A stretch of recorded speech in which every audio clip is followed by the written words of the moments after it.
ನಮ್ಮೂರು ನಮ್ಮೂರು ನಮ್ಮೂರು ನಮ್ಮೂರು ನಮ್ಮೂರು ನಮ್ಮೂರು ನಮ್ಮೂರು ನಮ್ಮೂರು ನಮ್ಮೂರು ನಮ್ಮೂರು ನಮ್ಮೂರು ನಮ್ಮೂರು.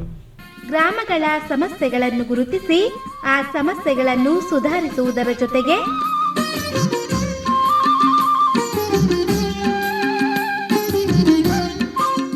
ಸಮುದಾಯದ ಜನತೆಗೆ ಸ್ಥಳೀಯ ಸರ್ಕಾರಗಳಿಂದ ದೊರೆಯುವ ಮೂಲಭೂತ ಸೌಕರ್ಯಗಳು ಯೋಜನೆಗಳ ಬಗ್ಗೆ ಜಾಗೃತರನ್ನಾಗಿಸಿ ವೈಯಕ್ತಿಕ ಮತ್ತು ಸಮುದಾಯದ ಅಭಿವೃದ್ಧಿಗೆ ಸಹಕಾರಿಯಾಗುವ ಕಾರ್ಯಕ್ರಮವೇ ನಮ್ಮೂರು.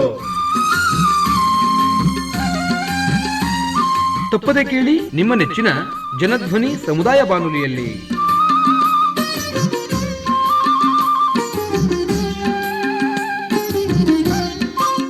ಆತ್ಮೀಯ ಕೇಳುಗರಿಗೆ ನಮಸ್ಕಾರ. ಇದು 90.8 ಕಂಪನಾಂಕದಲ್ಲಿ ಮೂಡಿಬರುತ್ತಿರುವ ಮೈಸೂರು ಜಿಲ್ಲೆಯ ಮೊಟ್ಟಮೊದಲ ಹಾಗೂ ಸರಗೂರಿನಿಂದ ಪ್ರಸಾರವಾಗುತ್ತಿರುವ ಸಮುದಾಯ ಬಾನುಲಿ ಕೇಂದ್ರ ಜನಧ್ವನಿ. ನಾನು ನಿಮ್ಮ ಬಾನುಲಿ ಗೆಳೆಯ ಯತೀಶ್. ನೀವು ಕೇಳ್ತಾ ಇದ್ದೀರಾ ಜನಧ್ವನಿ ರೇಡಿಯೋ. ಎಂದಿನಂತೆ ತಮಗೆಲ್ಲರಿಗೂ ನಮ್ಮೂರು ಕಾರ್ಯಕ್ರಮಕ್ಕೆ ಆತ್ಮೀಯವಾದ ಸ್ವಾಗತ. ಕೇಳುಗರೆ, ಇಂದಿನ ನಮ್ಮೂರು ಕಾರ್ಯಕ್ರಮದಲ್ಲಿ ಪ್ರಸ್ತುತ ತಾಲೂಕಿನ ಗ್ರಾಮಗಳ ಸ್ಥಿತಿಗತಿ, ಅಲ್ಲಿನ ಮೂಲಸೌಕರ್ಯಗಳ ನಿರ್ವಹಣೆ, ಇದರಲ್ಲಿ ಸಾರ್ವಜನಿಕರ ಪಾತ್ರ, ಗ್ರಾಮಗಳ ಅಭಿವೃದ್ಧಿಗೆ ಮುಂದಿನ ಯೋಜನೆಗಳು, ಈ ವಿಚಾರಗಳ ಕುರಿತು ಚರ್ಚಿಸಲಿದ್ದೇವೆ. ಅದೇ ರೀತಿ ಇಂದಿನ ಕಾರ್ಯಕ್ರಮದಲ್ಲಿ ಸರಗೂರು ತಾಲೂಕಿನ ಕೇಬೆಳತೂರು ಗ್ರಾಮ ಪಂಚಾಯಿತಿಯ ಚೆಕ್ಕೂರು ಗ್ರಾಮದ ಯುವ ಮುಖಂಡರುಗಳಾದ ಶ್ರೀಯುತ ಸಿ.ವಿ. ಲೋಕೇಶ್ ಮತ್ತು ಚಂದ್ರಶೇಖರ ಮೂರ್ತಿರವರು ಇಂದು ನಮ್ಮೊಂದಿಗೆ ತಮ್ಮ ಗ್ರಾಮದ ಕುರಿತು, ಪ್ರಸ್ತುತ ಅಲ್ಲಿನ ನೈಸರ್ಗಿಕ ಸಂಪನ್ಮೂಲ, ಭೌಗೋಳಿಕ ಲಕ್ಷಣ, ಮೂಲಭೂತ ಸೌಕರ್ಯಗಳ ಸಮರ್ಪಕ ನಿರ್ವಹಣೆ ಹಾಗೂ ಅದರ ಅಭಿವೃದ್ಧಿಯ ಕುರಿತು ಮಾತನಾಡಲಿದ್ದಾರೆ. ಬನ್ನಿ ಅವರನ್ನು ಕಾರ್ಯಕ್ರಮಕ್ಕೆ ಸ್ವಾಗತಿಸಿ ಈ ವಿಷಯಗಳ ಕುರಿತು ಒಂದಿಷ್ಟು ಚರ್ಚೆಯೊಂದಿಗೆ ಮಾಹಿತಿಯನ್ನು ತಿಳಿಯೋಣ.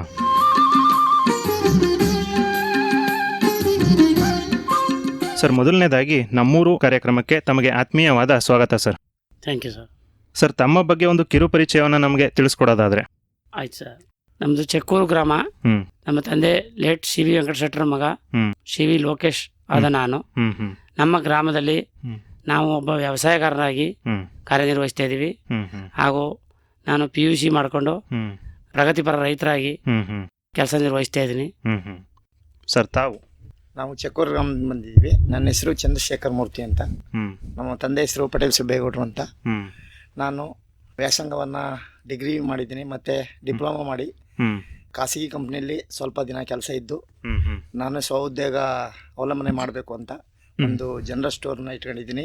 ಜೊತೆಗೆ ವ್ಯವಸಾಯ ಮತ್ತು ಹೈನುಗಾರಿಕೆ ಹಾಗೂ ನಮ್ಮ ಊರಿನ ಪ್ರಮುಖ ದೇವಸ್ಥಾನಗಳ ನಿರ್ವಹಣೆ ಹಾಗೂ ಅದರ ಸಮಿತಿಯ ಮಾಜಿ ಅಧ್ಯಕ್ಷರಾಗಿದ್ದೀನಿ.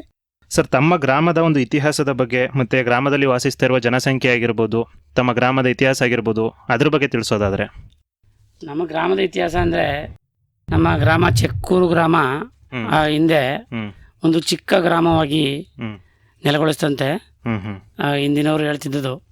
ನಮ್ಮ ಗ್ರಾಮ ಇವಾಗ ಒಂದು ಚೆಕ್ಕೂರಾಗಿ ಮಾರ್ಪಡಿಸಿ ನಮ್ಮ ಗ್ರಾಮದಲ್ಲಿ ಪರಿವರ್ತನೆ ಮಾಡಿರುವ ಇಲ್ಲಿಯ ಗ್ರಾಮ ದೇವತೆ ಮಾರಮ್ಮ ತಾಯಿ ದೇವಸ್ಥಾನವಿದೆ. ವರ್ಷಕ್ಕೊಂದು ಬಾರಿ ಊರಿನ ಜನರೆಲ್ಲ ಸೇರಿ ಜಾತ್ರೆ ನಡೆಸುತ್ತೇವೆ. ಮತ್ತು ಚಿಕ್ಕದೇವಮ್ಮನವರ ದೇವಸ್ಥಾನ ಹಾಗೂ ದಾಳ ಬಸಪ್ಪನ ದೇವಸ್ಥಾನ, ಕಾಳಮ್ಮನ ದೇವಸ್ಥಾನ, ಶನಿದೇವರ ದೇವಸ್ಥಾನ ಮತ್ತು ಇನ್ನಿತರ ದೇವಾಲಯಗಳು, ಅನ್ನಸರ್ಪಣೆ ಎಲ್ಲನೂ ಕೂಡ ನಮ್ಮ ಗ್ರಾಮದ ಒಟ್ಟು ಸೇರಿ ಜನರು ಎಲ್ಲ ಸಂತುಷ್ಟಿಯಾಗಿ ತುಂಬ ವಿಜೃಂಭಣೆಯಿಂದ ಗ್ರಾಮದಲ್ಲಿ ಪಾಲ್ಗೊಳ್ತಾರೆ. ತಮ್ಮ ಗ್ರಾಮಕ್ಕೆ ಚೆಕ್ಕೂರು ಎಂಬ ಹೆಸರು ಹೇಗೆ ಬಂತು ಅನ್ನೋದ್ರ ಬಗ್ಗೆ ತಮಗೇನಾದರೂ ಗೊತ್ತಿದೆಯಾ? ಅದರ ಬಗ್ಗೆ ತಿಳಿಸ್ಬೋದಾ? ನಮ್ಮ ಗ್ರಾಮ ಒಂದು ಚಿಕ್ಕೂರಾಗಿ ಪರಿಗಣಿಸಿದಂತೆ ಅದನ್ನು ಹಿಂದಿನವ್ರು ಹೇಳ್ತಿದ್ದು ನಮಗೆ ಚೆಕ್ಕೂರಾಗಿ ಹೆಸರನ್ನ ಪರಿಗಣನೆ ಮಾಡಿದ್ದಾರೆ. ಚಿಕ್ಕ ಊರಾಗಿದ್ದನ್ನ ಅದೇ ಚಿಕ್ಕ ಊರು ಅನ್ನೋದು ಚೆಕ್ಕೂರಾಗಿ ಮಾರ್ಪಾಡಾಗಿದೆ ಅಂತ ಹೇಳ್ತಿದ್ರು. ತಮ್ಮ ಗ್ರಾಮದಲ್ಲಿ ಎಷ್ಟು ಜನಸಂಖ್ಯೆ ವಾಸಿಸ್ತಾ ಇದೆ? ಒಟ್ಟು ನಮ್ಮ ಗ್ರಾಮದಲ್ಲಿ ಒಂದು 500-600ರಷ್ಟು ಮನೆಗಳಿದ್ದು ಒಂದು 2,000-2,500ರಷ್ಟು ಜನಗಣತಿ ಇದೆ. ತಮ್ಮ ಒಂದು ಗ್ರಾಮದ ಸುತ್ತಲಿನ ಭೌಗೋಳಿಕ ಲಕ್ಷಣ ಆಗಿರ್ಬೋದು, ನೈಸರ್ಗಿಕ ಸಂಪನ್ಮೂಲ ಆಗಿರ್ಬೋದು, ಅದ್ರ ಬಗ್ಗೆ ತಿಳಿಸೋದಾದ್ರೆ. ನಮ್ಮ ಊರಿನ ಸುತ್ತಮುತ್ತ ಅಂದರೆ ನದಿ ಕಬಿಲಾ ನದಿ ಇದೆ, ಹ್ಮ್ ತುಂಬ ಕೆರೆಗಳಿವೆ, ಹ್ಮ್ ಹ್ಮ್ ಹಾಗೆ ಕಾಲುವೆ ಬಂದಿದೆ, ಹ್ಮ್ ಕಬಿನಿ ಕಾಲುವೆಗಳು, ಹ್ಮ್ ಮತ್ತು ಸುತ್ತ ಬೆಟ್ಟ ಗುಡ್ಡಗಳು, ಹ್ಮ್ ನಮ್ಮ ಚಿಕ್ಕದೇವಮ್ಮ ಬೆಟ್ಟ ಆಗಿರ್ಬೋದು, ಸಿಂಗಸ್ವಾಮಿ ಬೆಟ್ಟ ಆಗಿರ್ಬೋದು, ಹ್ಮ್ ನಮ್ಮ ಸುತ್ತಲ ಪರಿಸರ ಹ್ಮ್ ತುಂಬ ಹಸಿರಿಂದ ಕೂಡಿದೆ. ಹ್ಮ್ ಹ್ಮ್ ಹಾಗೆ ನಮ್ಮ ಕಬಿನಿ ನೀರಾವರಿಯಿಂದ ಹ್ಮ್ ಹ್ಮ್ ಎನಿ ಟೈಮ್ ಹ್ಮ್ ಅಂದರೆ ನಮ್ಮ ಜಮೀನುಗಳಲ್ಲಿ ಹ್ಮ್ ಹಸಿರು ಫಲವತ್ತತೆ ಹ್ಮ್ ಹ್ಮ್ ತುಂಬ ಕೂಡಿದೆ. ಹ್ಮ್ ಹ್ಮ್ ಅದನ್ನು ನಾವು ಭಾಳ ಉತ್ಕೃಷ್ಟವಾಗಿ ಹ್ಮ್ ಅನುಭವಿಸ್ತಾ ಇದ್ದೀವಿ. ಹ್ಮ್ ಒಳ್ಳೆ ಸೌಲಭ್ಯ ಇದೆ, ನೀರಾವರಿ ಸೌಲಭ್ಯ ಇರೋದರಿಂದ ಹ್ಮ್ ಹ್ಮ್ ನಮಗೆ ಹಸಿರು ತುಂಬ ನೈಸರ್ಗಿಕವಾಗಿ ಹ್ಮ್ ಹ್ಮ್ ಭೌಗೋಳಿಕ ಲಕ್ಷಣದಲ್ಲಿ ನಮ್ಮ ಕಬಿನಿ ಡ್ಯಾಮ್ ಹತ್ರದಲ್ಲಿರೋದ್ರಿಂದ ಹತ್ತಿರದಿಂದ ನೀರಿಗೆ ನಮಗೆ ಯಾವುದೇ ರೀತಿ ನೀರಾವರಿ ಯಾವುದೇ ಸಮಸ್ಯೆಗಳು ಸಹ ಇಲ್ಲ. ಸಮಸ್ಯೆಗಳಿಲ್ಲ, ನೀರಾವರಿ ವ್ಯವಸ್ಥೆ ತುಂಬಾ ಚೆನ್ನಾಗಿದೆ. ಚೆನ್ನಾಗಿದೆ. ಕುಡಿಯ ನೀರಿಗಾಗಿರ್ಬೋದು, ಹೌದು. ಜೊತೆಗೆ ವ್ಯವಸಾಯಕ್ಕಾಗಿ ಪ್ರತಿಯೊಂದಕ್ಕೂ ಸಹ ತುಂಬಾ ಚೆನ್ನಾಗಿ ಚೆನ್ನಾಗಿದೆ. ನಮ್ಮ ಕಬಿನಿ ಡ್ಯಾಮ್ ಇರೋದ್ರಿಂದ ನಮಗೆ ಹೌದು. ನೀರಿನ ಸೌಲಭ್ಯ ತುಂಬಾ ಚೆನ್ನಾಗಿದೆ ಅಂತ ಹೇಳ್ತಾ ಇದ್ದೀರಾ. ಹೌದು ಸರ್. ನಮ್ಮ ಅದೇ ಬೆಟ್ಟಗಳು ಅಂದರೆ ಚಿಕ್ಕದೇವಮ್ಮ ಬೆಟ್ಟ ಇದೆ, ಹ್ಮ್ ತುಂಬ ಯಾತ್ರಾ ಸ್ಥಳವಾಗಿ ನಮ್ಮಲ್ಲಿ ಹ್ಮ್ ನಮ್ಮ ಚಿಕ್ಕಮಾದು ಸರ್ ಅವರು ಹ್ಮ್ ಒಂದು ರಸ್ತೆ ವ್ಯವಸ್ಥೆ ಮಾಡಿಸಿ ಹ್ಮ್ ಭಾಳ ಅನುಕೂಲ ಮಾಡಿಕೊಟ್ಟಿದ್ದಾರೆ. ಹ್ಮ್ ಹ್ಮ್ ಈಗೆಲ್ಲ ಬೆಟ್ಟದಲ್ಲಿ ಹ್ಮ್ ಪ್ರವಾಸಿ ತಾಣನೇ ಆಗಿದೆ ಅದು ಪ್ರವಾಸಿ ಅಂತಾನೆ ಹೇಳ್ಬೋದು. ತಾಣನೇ ಆಗಿದೆ ಅಂತ ಹೇಳ್ಬೋದು. ಹೌದು. ಹಂಗೇನೆ ಹ್ಮ್. ನಮ್ಮ ಇಲ್ಲಿ ಸಿಂಗಸ್ವಾಮಿ ಬೆಟ್ಟದಲ್ಲಿ ಹ್ಮ್ ಶ್ರಾವಣ ಶನಿವಾರ ಹ್ಮ್. ಬಂತು ಅಂದರೆ ಮೊದಲನೇ ಶನಿವಾರದಿಂದ ಹ್ಮ್ ಹ್ಮ್ 4 ಶ್ರಾವಣ ಆಗಿರ್ಬೋದು, ಒಂದು 5 ಶ್ರಾವಣ ಆಗ್ಬೋದು, ಹ್ಮ್ ತುಂಬ ವಿಜೃಂಭಣೆಯಿಂದ ಹ್ಮ್ ಹ್ಮ್ ಭಾಳ ಭಯ ಭಕ್ತಿಯಿಂದ ಹ್ಮ್ ಆಚರಿಸ್ತಾ ಇದ್ದಾರೆ. ಪ್ರಸ್ತುತ ತಮ್ಮ ಗ್ರಾಮದಲ್ಲಿ ಮೂಲಭೂತ ಸೌಕರ್ಯಗಳು ಯಾವ ರೀತಿಯಾಗಿದೆ, ಅದರ ನಿರ್ವಹಣೆ ಯಾವ ರೀತಿಯಾಗಿ ಆಗ್ತಾ ಇದೆ ಅನ್ನೋದ್ರ ಬಗ್ಗೆ ಹೇಳೋದಾದ್ರೆ. ಮೂಲಭೂತ ಸೌಕರ್ಯದ ಬಗ್ಗೆ ಹ್ಮ್ ನಾವು ಇದ್ರ ಬಗ್ಗೆ ಹೇಳಬೇಕು ಅಂದರೆ ನಮ್ಮ ಊರಿನಲ್ಲಿ ನಮ್ಮಲ್ಲಿ ಹ್ಮ್ ಇತರೆ ಪಂಚಾಯಿತಿ ಹ್ಮ್ ಕೆಬೆಳತು ಗ್ರಾಮದ ಪಂಚಾಯಿತಿ ಹ್ಮ್ ವ್ಯಾಪ್ತಿಗೆ ಸೇರಿದ ಹ್ಮ್ ಚೆಕ್ಕೂರು ಗ್ರಾಮದ ಹ್ಮ್. ಸ್ವಚ್ಛತೆ ಕಾರ್ಯಕ್ರಮ ಹಾಗೂ ಹ್ಮ್ ನಮ್ಮ ಭೌಗೋಳಿಕ ಲಕ್ಷಣಗಳು ಅಂದರೆ ಮೂಲಭೂತ ಸೌಕರ್ಯ ಅಂದರೆ ಹ್ಮ್ ನಮ್ಮ ಗ್ರಾಮದಲ್ಲಿ ಒಳಚರಂಡಿ ವ್ಯವಸ್ಥೆ ಇರ್ಬೋದು, ನೀರಿನ ವ್ಯವಸ್ಥೆ ಹ್ಮ್ ಎಲ್ಲ ತುಂಬ ಚೆನ್ನಾಗಿದೆ. ಹ್ಮ್ ಆದರೆ ಅದನ್ನು ನಮ್ಮ ಸಾರ್ವಜನಿಕರು ಸದ್ಬಳಕೆ ಮಾಡಿಕೊಂಡು ಹ್ಮ್ ಅದನ್ನು ಸರಿಯಾಗಿ ಉಪಯೋಗಿಸ್ಕೊತಾ ಇಲ್ಲ. ಹ್ಮ್ ಹಾಗಾಗಿ ಸ್ವಚ್ಛತೆ ಬಗ್ಗೆ ಹ್ಮ್ ನಮ್ಮ ಈ ಬೀದಿ ದೀಪಗಳು ಹ್ಮ್ ಹ್ಮ್ ಆಗಿರ್ಬೋದು, ಅದನ್ನೆಲ್ಲ ಸ್ವಲ್ಪ ಹ್ಮ್ ಈ ಪಂಚಾಯತಿಯವರು ಸ್ವಲ್ಪ ಗಮನ ವಹಿಸಿ, ಹ್ಮ್ ಆಮೇಲೆ ಟ್ಯಾಂಕು ನೀರಿನ ಟ್ಯಾಂಕ್ಗಳು ಸ್ವಲ್ಪ ಸತಿಲಗಳಿದೆ, ಅದನ್ನು ತುಂಬಾ ಸ್ವಲ್ಪ ಹಳೆಯದಾಗಿದೆಯಾ? ಹಳೆಯದಾಗಿ ಹ್ಮ್ ಹ್ಮ್ ಹಾಳಾಗಿ ಬಿದ್ದೋಗ್ತಾ ಇದೆ. ಹ್ಮ್ ಹ್ಮ್ ಅದನ್ನು ಸ್ವಲ್ಪ ಸರಿಪಡಿಸ್ಕೊಡ್ಬೇಕಾಗಿ ಹ್ಮ್ ಹ್ಮ್ ತುಂಬ ಕಳಕಳಿಯಿಂದ ಮನವಿ ಮಾಡ್ಕೊಳ್ತಿದ್ದಾರೆ ಗ್ರಾಮದಿಂದ. ಹ್ಮ್ ಹ್ಮ್ ಆದರೆ ಬಂದು ಅವರು ಸರಿಯಾಗಿ ಅದ್ರ ಕಡೆ ಅವರು response ಗಮನ ಮಾಡ್ತಾ ಇಲ್ಲ. ಹರಿಸಿ ಅದಕ್ಕೆ ಹೊಸ ಟ್ಯಾಂಕ್ ಮಾಡೋದಾಗಿರ್ಬೋದು ಅಥವಾ ಶಿಥಿಲ ವ್ಯವಸ್ಥೆಯಲ್ಲಿ ಇರೋಂಥದ್ದನ್ನ ಅದನ್ನ 2 ready ಟ್ಯಾಂಕು ಕೂಡ ಮಾಡೋದಾಗಿರ್ಬೋದು. ಬಿದ್ದೋಗಂಗಿದೆ. ಹಾ, ಹಾ. ಆಮೇಲೆ ಅದನ್ನು ಎಷ್ಟೋ ದಿನ ಆಯಿತು ಕ್ಲೀನ್ ಮಾಡಿ, ಹ್ಮ್ ಹ್ಮ್ ಕ್ಲೀನ್ ಸ್ವಚ್ಛ ಮಾಡೋದಕ್ಕೂ ತೊಂದರೆ ಆಗ್ತಾ ಮಾಡೋಕ್ಕಾಗಿಲ್ಲ. ಇದೆ. ಹ್ಮ್ ಹ್ಮ್ ಹಂಗಾಗಿದೆ. ಹ್ಮ್ ಅದನ್ನು ಸ್ವಲ್ಪ ಗಮನ ವಹಿಸ್ಬೇಕು ಅಂತ ಪಂಚಾಯತಿಯವ್ರಿಗೂ ಹ್ಮ್ ಹ್ಮ್ ತಿಳಿಸ್ತಾ, ನಮ್ಮ ಗ್ರಾಮದ ಮುಖಂಡರುಗಳು ಹ್ಮ್ ಅದನ್ನು ಸ್ವಲ್ಪ ಅದ್ರ ಬಗ್ಗೆ ಗಮನ ಪರಿಗಣಿಸಬೇಕಾಗಿ. ಹರಿಸಿ ಅವರು ಆ ಶಿಥಿಲಗೊಂಡಿರುವಂತಹ ಟ್ಯಾಂಕ್ಗಳನ್ನ ಕ್ಲೀನ್ ಕ್ಲೀನ್ ಮಾಡಿಸಿ ಅಥವಾ ಸ್ವಲ್ಪ ಅದನ್ನ ಪಂಚಾಯತಿ ಮೆಂಬರ್ಗಳು ಸಹ ಗಮನ ವಹಿಸ್ಬೇಕಾಗಿ ಹೌದು ಕೇಳ್ಕೊತಾ ಇದೀವಿ.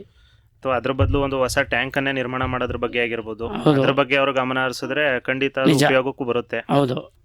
ಹಾಗಾದ್ರೆ ಸರ್, ತಮ್ಮ ಒಂದು ಗ್ರಾಮದಲ್ಲಿ ನೈರ್ಮಲ್ಯ ನಿರ್ವಹಣಾ ವ್ಯವಸ್ಥೆ ಆಗಿರ್ಬೋದು, ಕಸ ವಿಲೇವಾರಿ ವ್ಯವಸ್ಥೆ ಆಗಿರ್ಬೋದು, ಯಾವ ರೀತಿಯಾಗಿ ನಡೀತಾ ಇದೆ ಅನ್ನೋದ್ರ ಬಗ್ಗೆ ತಿಳಿಸೋದಾದ್ರೆ. ನೈರ್ಮಲ್ಯದ ಬಗ್ಗೆ ಹೇಳಬೇಕು ಅಂದರೆ ನಮ್ಮಲ್ಲಿ ಹ್ಮ್ ಈಗ ಪಂಚಾಯತಿಯಿಂದ ಹ್ಮ್ ಶೌಚಾಲಯಗಳು ಹ್ಮ್ ಸುಮಾರು ಸರ್ಕಾರದ ವತಿಯಿಂದ ಹ್ಮ್ ಶೌಚಾಲಯಗಳೆಲ್ಲ ಕಟ್ಕೊಟ್ಟಿದ್ದಾರೆ. ಹ್ಮ್ ಹ್ಮ್ ಸಾರ್ವಜನಿಕರು ಎಲ್ಲ ಅದನ್ನು ಸರಿಯಾಗಿ ಸದುಪಯೋಗ ಮಾಡ್ಕೋತಾ ಇಲ್ಲ. ಹ್ಮ್ ಹೋಗಿ ರಸ್ತೆ ಬದಿಲಿ ಕೂತ್ಕೊಳ್ಳೋದು, ಹ್ಮ್ ಮಲಮೂತ್ರ ವಿಸರ್ಜನೆ ಮಾಡೋದು, ಹ್ಮ್ ಹ್ಮ್ ಮತ್ತು ನಮ್ಮ ಗ್ರಾಮದಿಂದ ಆಚೆ ಕೊನೆ ಬೀದಿಗಳಲ್ಲಿ ಹ್ಮ್ ಹ್ಮ್ ಕಸ ತಗೊಂಡು ಹಾಕೋದು, ಹ್ಮ್ ಹ್ಮ್ ಇದೆಲ್ಲ ಸ್ವಚ್ಛತೆ ಇಲ್ದೇ ನಮಗೆ ಈ ಪಂಚಾಯತಿಯವರು ಒಂದು ವ್ಯಾನ್ ಇಟ್ಕೊಂಡಿದ್ದಾರೆ. ಹ್ಮ್ ಈ ಕಸದ ತೊಟ್ಟಿ ಅಂತ, ಹೌದು, ಹಸಿ ಕಸ ಹಸಿ ಕಸ ಮತ್ತು ಒಣ ಕಸ ಅಂತ ಅದನ್ನು ಬಕೆಟ್ ಕೊಟ್ಟರು ಹ್ಮ್ ನಮಗೆ ಎಲ್ಲ ಫೋಟೋ ತೆಗಿಸ್ಕೊಂಡ್ರಿ ಮೆಂಬರ್ಗಳು ಜೊತೆ ನಿಂತ್ಕೊಂಡು ಅದನ್ನು ಸರಿಯಾದ ರೀತಿಲಿ ಹ್ಮ್ ನಿರ್ವಹಣೆ ಮಾಡ್ತಾ ಇಲ್ಲ ನಮಗೆ. ಹ್ಮ್ ಹ್ಮ್ ಈ ವ್ಯಾನ್ ತಗೊಂಡೋಗಿ ನಿಲ್ಲಿಸ್ಬಿಟ್ಟು ಒಂದು ಸಡ್ಡು ಮಾಡಿ ನಿಲ್ಲಿಸಿಲ್ಲ ಅದನ್ನು. ಹ್ಮ್ ಹ್ಮ್ ಅದು ಆಗಲೇ ರೆಸ್ಟ್ ಹಿಡಿತಾ ಇದೆ. ಸರ್ಕಾರದಿಂದ ಸಹ ಬಳಸ್ತಾ ಇಲ್ಲ. ಉಪಯೋಗ ಮಾಡ್ಕೊಳ್ಳೋಕೆ ಹ್ಮ್ ನಮ್ಮ ಪಂಚಾಯತಿಯಿಂದ ಅನುಕೂಲತೆಗಳು ತುಂಬ ಇದೆ, ಹ್ಮ್ ಹ್ಮ್ ಆದರೂ ಮಾಡ್ತಾ ಇಲ್ಲ ಅವರು. ಹ್ಮ್ ಹ್ಮ್ ಅದನ್ನು ಸ್ವಲ್ಪ ಗಮನ ತಗೊಂಡು ಹೌದು. ಪಂಚಾಯತಿಯವರು ಪಿ ಡಿ ಒ ಆಗಲಿ ಮತ್ತು ಇತರೆ ಹ್ಮ್ ನಮ್ಮ ಅಧ್ಯಕ್ಷರಾಗಲಿ ಹ್ಮ್ ಅದನ್ನು ನಿರ್ವಹಣೆ ಮಾಡಬೇಕು ಅಂತ ಹ್ಮ್ ಕೇಳ್ಕೊತಾ ಇದ್ದೀವಿ. ಹಸಿ ಕಸ ಮತ್ತೆ ಒಣ ಕಸಕ್ಕೆ ಸರ್ಕಾರದಿಂದನೇ ಸಹ ಒಂದು ಅದಕ್ಕೆ ಅನುದಾನ ಅಂತ ಮಾಡಿ ಹಸಿ ಕಸಕ್ಕೆ ಒಣ ಕಸಕ್ಕೆ ಸೆಪರೇಟ್ ಆದಂತಹ ಡಬ್ಬಿಗಳನ್ನ ಕೊಟ್ಟು ಆ ತ್ಯಾಜ್ಯ ವಿಲೇವಾರಿ ಮಾಡೋದಕ್ಕೆ ಅಂತಾನೆ ಸರ್ಕಾರದಿಂದ ಗೌರ್ಮೆಂಟ್ ಇಂದಾನೇ ಸಹ ಒಂದು ವೆಹಿಕಲ್ನು ಸಹ ಕೊಟ್ಟಿದ್ದಾರೆ. ಅದಕ್ಕೆ ಒಬ್ರು ಡ್ರೈವರ್ನು ಸಹ ಅಲಾಟ್ ಮಾಡ್ಕೊಳ್ಳಿ ಅಂತಾನು ಹೇಳಿದ್ದಾರೆ. ಬಟ್ ಅದನ್ನ ಇವರು ಸಮರ್ಪಕವಾಗಿ ನಿರ್ವಹಣೆ ಮಾಡದೇ ದೊಡ್ಡ ಸಮಸ್ಯೆ ಆಗಿದೆ ಇಲ್ಲಿ. ಅದರಿಂದಾಗಿ ಈ ಕಸ ವಿಲೇವಾರಿನೇ ದೊಡ್ಡ ಸಮಸ್ಯೆಗಳಾಗಿದೆ. ಹೌದು. ಈಗ ಅದಕ್ಕೆ ಆದಂತ ಒಂದು ಸೆಪರೇಟ್ ಡಂಪಿಂಗ್ ಯಾರ್ಡನ್ನು ಸಹ ಮಾಡಿದ್ರೆ ಈ ನೈರ್ಮಲ್ಯ ವ್ಯವಸ್ಥೆ ಅನ್ನೋದು ಯಾವುದೇ ಕಾರಣಕ್ಕೂ ಕೆಡೋದಿಲ್ಲ. ಶುಚಿತ್ವ ಅನ್ನೋದಾಗ ಎಲ್ಲಾ ಕಡೆನೂ ಇರುತ್ತೆ. ಬಟ್ ಈ ಹಸಿ ಕಸ ಒಣ ಕಸದಿಂದಾನೇ ಕೆಲವೊಂದು ಊರುಗಳಲ್ಲಿ ಕೆಲವೊಂದು ಗ್ರಾಮಗಳಲ್ಲಿ ನಿಜಕ್ಕೂ ಇದೇ ಒಂದು ಸಮಸ್ಯೆ ಆಗಿದೆ ಅಂತಾನೆ ಹೇಳ್ಬೋದು. ನೈರ್ಮಲ್ಯ ವ್ಯವಸ್ಥೆನೇ ಇಲ್ದಂತಾಗಿದೆ. ಇದರಿಂದಾಗಿ ಅವ್ರಿಗೆ ರೋಗ ರುಜಿನಿ ಕಾಯಿಲೆಗಳು ನಾನಾ ರೀತಿಯಲ್ಲಿ ಬಳಲ್ತಾ ಇರ್ತಾರೆ. ಇದ್ರ ಬಗ್ಗೆ ಪಂಚಾಯತಿಯವರು ಖಂಡಿತವಾಗಿ ಸಹ ಗಮನ ಹರಿಸಬೇಕಾಗತ್ತೆ. ತಮ್ಮ ಗ್ರಾಮದಲ್ಲಿ ಸಾರ್ವಜನಿಕರಿಗೆ ಲಭ್ಯವಿರುವ ಶಿಕ್ಷಣ ಆಗಿರ್ಬೋದು, ಆರೋಗ್ಯ ವ್ಯವಸ್ಥೆ ಆಗಿರ್ಬೋದು, ಅಥವಾ ಸಾರಿಗೆ ವ್ಯವಸ್ಥೆ ಆಗಿರ್ಬೋದು, ಯಾವ ರೀತಿಯಾಗಿದೆ ಅನ್ನೋದ್ರ ಬಗ್ಗೆ ಹೇಳೋದಾದ್ರೆ, ನಮ್ಮೂರಲ್ಲಿ ಶಿಕ್ಷಣಕ್ಕೆ ಹೋಲಿಕೆ ಮಾಡ್ಕೋಬೇಕು ಅಂದರೆ ತುಂಬ ವಿದ್ಯಾವಂತರಿದ್ದಾರೆ. ನಮ್ಮ ಶಾಲೆಯಲ್ಲಿ ಹಿರಿಯ ಪ್ರಾಥಮಿಕ ಶಾಲೆ ಸುಮಾರು ನಮಗೆ ಹಿಂದಿನಿಂದನೂ ಸಹ ನಮ್ಮ ತಂದೆ ಹೇಳ್ತಿದ್ರು. ಅವರು ಟೀಚರ್ ಆಗಿದ್ರು ನಮ್ಮ ತಂದೆ. ಆವಾಗ ಅವರು 1 ವರ್ಷ ನಿರ್ವಹಿಸಿ ರಾಜೀನಾಮೆ ಕೊಟ್ಟು ಬಂದ್ರಂತೆ. ನಿಜಕ್ಕೂ ಹೇಳ್ಕೋಬೇಕು ಅಂದರೆ ವಿದ್ಯಾವಂತರು ತುಂಬ ಇದ್ದಾರೆ. ಎಲ್ಲ ಗ್ರಾಜುಯೇಟ್ಗಳೇ. ಆಮೇಲೆ ಡಾಕ್ಟರ್ ಆಗಿದ್ದಾರೆ, ಇಂಜಿನಿಯರ್ ಆಗಿದ್ದಾರೆ. ನಮ್ಮ ಇಲ್ಲಿಂದ ಹಳ್ಳಿಯಿಂದ ಓದಿ ಸುಮಾರು ಪ್ರೊಫೆಸರ್ಗಳಾಗಿದ್ದಾರೆ. ಎಷ್ಟೋ ವಿದ್ಯಾವಂತರಿದ್ದಾರೆ. ತುಂಬ ಹೊರದೇಶದಲ್ಲಿ ಕೆಲಸ ಮಾಡ್ತಿದ್ದಾರೆ. ತುಂಬಾ ವಿದ್ಯೆಯಲ್ಲಿ ಮಾತ್ರ ಬಹಳ ಉನ್ನತವಾಗಿದೆ ಶಿಕ್ಷಣ ಮಾತ್ರ. ಹಿಂದಿನ ಕಾಲದಿಂದಲೂ ತಮ್ಮ ಒಂದು ಗ್ರಾಮದಲ್ಲಿ ಶಾಲೆಗಳಿದ್ದ ಕಾರಣ ಶಿಕ್ಷಣದಲ್ಲಿ ತುಂಬಾ ಒಳ್ಳೆಯ ಸುಧಾರಣೆ ಆಗಿದೆ, ಚೆನ್ನಾಗಿದೆ. ಹಂಗಾಗಿ ಈ ಸಾರಿಗೆ ಇದ್ರದ್ದು ಅಂತ ಹೇಳಿದ್ರೆ ನಮ್ಮ ಈಗ ರಸ್ತೆ ಸ್ವಲ್ಪ ಹದಗೆಟ್ಟಿತ್ತು. ಇವಾಗ ನಮ್ಮ ಅನಿಲ್ ಸಾಹೇಬ್ರು ಏನೋ ಒಂದು ರಸ್ತೆ ಮಾರ್ಪಾಡು ಮಾಡಿದ್ದಾರೆ. ಅದು ಸ್ವಲ್ಪ ನೆರವೇರೋ ಗಂಟ ಸ್ವಲ್ಪ ಕಷ್ಟ. ಹಂಗಾಗಿದೆ ಪರಿಸ್ಥಿತಿ. ಸಾರಿಗೆ ಬರ್ತಾ ಇದೆ. ಬಸ್ಗಳೆಲ್ಲ ಸ್ವಲ್ಪ ರಸ್ತೆ ಪರವಾಗಿಲ್ಲ ಇವಾಗ. ಅದರಿಂದ ಬಸ್ಗಳನ್ನ ಹಾಕಿದ್ದಾರೆ. ಸ್ಕೂಲ್ ಮಕ್ಕಳಿಗೆ ಎಲ್ರಿಗೂ ಬಹಳ ತುಂಬಾ ಅನುಕೂಲ ಇದೆ. ಇವಾಗ ಸಾರಿಗೆ ಬಗ್ಗೆ ಹೇಳ್ಬೇಕು ಅಂದ್ರೆ ಉನ್ನತವಾಗಿದೆ. ನಮ್ಮ ವಿದ್ಯಾರ್ಥಿಗಳಿಗೆ ಪಾಪ ಮೊದಲೆಲ್ಲ ತೊಂದರೆ ಇತ್ತು. ದೈನಂದಿನ ಓಡಾಡೋರ್ಗೆ ಕೋಟೆಗೆ ವಿದ್ಯಾರ್ಥಿಗಳು ಹೋಗ್ಬೇಕಂದ್ರೆ ಬಸ್ಸಿನ ಸಾರಿಗೆ ಇವಾಗ ಟೈಮಿಂಗ್ಸ್ ಅಲ್ಲಿ ಚೆನ್ನಾಗಿದೆ. ಹೇಳ್ಕೋಬೇಕು, ಸಾರಿಗೆ ವ್ಯವಸ್ಥೆ ತುಂಬಾ ಚೆನ್ನಾಗಿದೆ. ದೈನಂದಿನವಾಗಿ ಓಡಾಡೋಂಥವ್ರಿಗೆ, ಶಾಲಾ ಕಾಲೇಜುಗಳಿಗೆ ಹೋಗುವಂತ ಸ್ಟೂಡೆಂಟ್ಸ್ ಆಗಿರ್ಬೋದು, ಪ್ರತಿಯೊಂದು ಸಹ ಚೆನ್ನಾಗಿದೆ. ಬೆಳಗಿನ ಟೈಮು ಬಸ್ಸು ಇದೆ. 9 ಗಂಟೆ 8 ಬಸ್ ಇದೆ, ತೊಂದರೆ ಇಲ್ಲ. ಸಮಯಕ್ಕೆ ತಕ್ಕಂತೆ ಬಸ್ಗಳು ಓಡಾಡ್ತಾ ಇದೆ.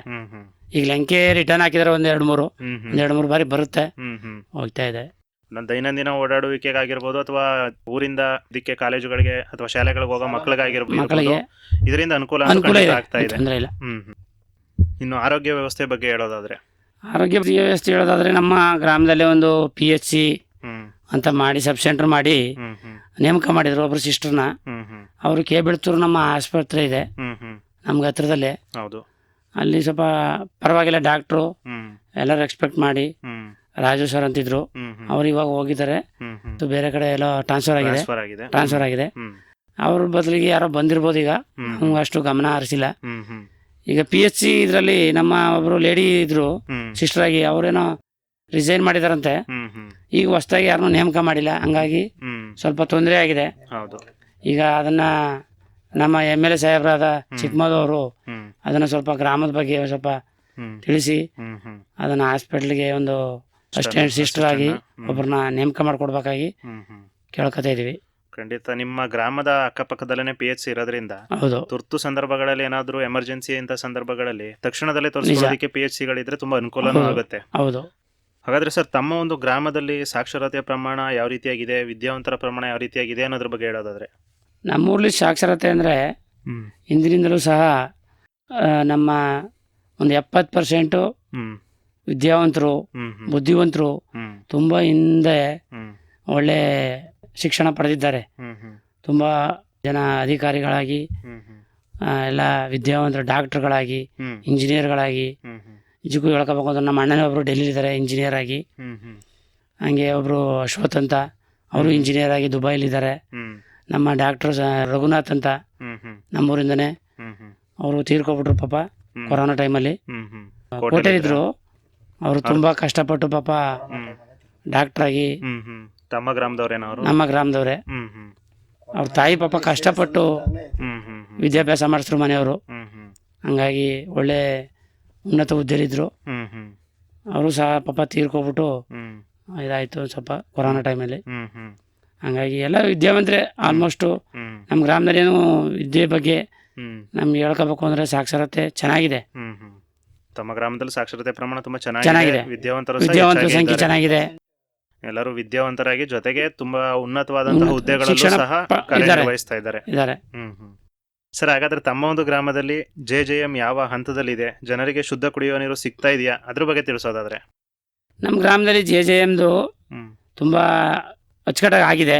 ಹ್ಮ್ ಅದನ್ನ ಹೇಳ್ಬೇಕಾದ್ರೆ ಪರವಾಗಿಲ್ಲ. ಹ್ಮ್ ಹ್ಮ್ ಆದರೂ ಸಹ ನಮ್ಮ ಸಾರ್ವಜನಿಕರು ಏನಂತಾರೆ, ಹ್ಮ್ ಈ ಒಳಚರಂಡಿಯಿಂದ ತೆಗೆದು ಹ್ಮ್ ಒಳಗೆ ನೀರು ಹರಿಸೋದ್ರಿಂದ ಎಲ್ಲ ಗ್ರಾಮದಲ್ಲೂ ಹ್ಮ್ ಈ ಒಳಚರಂಡಿ ವ್ಯವಸ್ಥೆ ಆಗ್ಬಿಟ್ಟು ಪಂಚಾಯತಿಯಿಂದ ಏನಾಗಿದೆ, ಹ್ಮ್ ಎಲ್ಲ ತಗೋಗಿ ಒಳಗೆ ಚರಂಡಿಗೆ ಬಿಟ್ಬಿಟ್ಟಿದ್ದಾರೆ ನೀರನ್ನ. ಬಿಡ್ತಾ ಇದ್ದಾರೆ. ಅದು ಕ್ಲೀನ್ ಇಲ್ಲ ಅಂದ್ಬಿಟ್ಟು ಹೌದು. ಎಷ್ಟೇ ಶುದ್ಧ ಮಾಡಿದ್ರು ಅವ್ರಿಗೆ ಪರಿಜ್ಞಾನ ಬತ್ತೇ ಇಲ್ಲ. ಹೌದು. ಶುದ್ಧ ಮಾಡ್ತಿದ್ದಾರೆ. ಹ್ಮ್ JJMನವರು ಫಿಲ್ಟರ್ ಮಾಡಿ ಅದನ್ನ ಹ್ಮ್ ನೀರನ್ನ ಕುಡಿಯೋ ನೀರು ವ್ಯವಸ್ಥೆ ಮಾಡಿದ್ದಾರೆ. ಹ್ಮ್ ಅದನ್ನ ಸದುಪಯೋಗ ಪಡಿಸ್ಕೊತಾ ಇಲ್ಲ ಜನರು. ಹ್ಮ್ ಹ್ಮ್ ಯಾವುದು ನೀರು ಸರಿ ಇಲ್ಲ, ಹ್ಮ್ ಹಂಗಾಗಿದೆ ಹಿಂಗಾಗಿದೆ ಅಂತ ಕಾರಣ ಹೇಳಿ ಹ್ಮ್ ಹ್ಮ್ ನಮ್ಮ ಗ್ರಾಮದಲ್ಲಿ ಒಂದಿನೂ ಸಹ ನೀರು ಕಷ್ಟ ಆಗ್ಬಿಟ್ಟಿದೆ, ಹ್ಮ್ ಹ್ಮ್ ಕೊಡ್ತಾ ಇಲ್ಲ. ಹ್ಮ್ ಹ್ಮ್ ಈ ಬೋರ್ವೆಲ್ದಾಗ ನೀರು ಹರಿಸ್ತಾ ಇದಾರೆ ಹೊರತು, ಹ್ಮ್ ಕುಡಿತಾ ಇದಾರೆ ಹೊರತು ಹ್ಮ್ JJMನಿಂದ ಉಪಯೋಗ ಪಡ್ಕೊತಾ ಇಲ್ಲ. ಹ್ಮ್ ಹ್ಮ್ ಈ ಬೋರ್ವೆಲ್ದೆ ಇದು ಮಾಡ್ತಾ ಇದಾರೆ. ಹ್ಮ್ ಆಮೇಲೆ ನಮ್ಮಲ್ಲಿ ಒಂದು ದನ ಕರುಗಳಿಗೆ ಕುಡಿಯೋಕ್ಕೆ ಒಂದು ನೀರಿನ ಘಟಕ, ನೀರಿನ ತೊಟ್ಟಿ ಅಂತ ಮಾಡಿದ್ದು, ಹ್ಮ್ ಅದೆಲ್ಲ ಹೊಡೆದಾಕ್ಬಿಟ್ರು.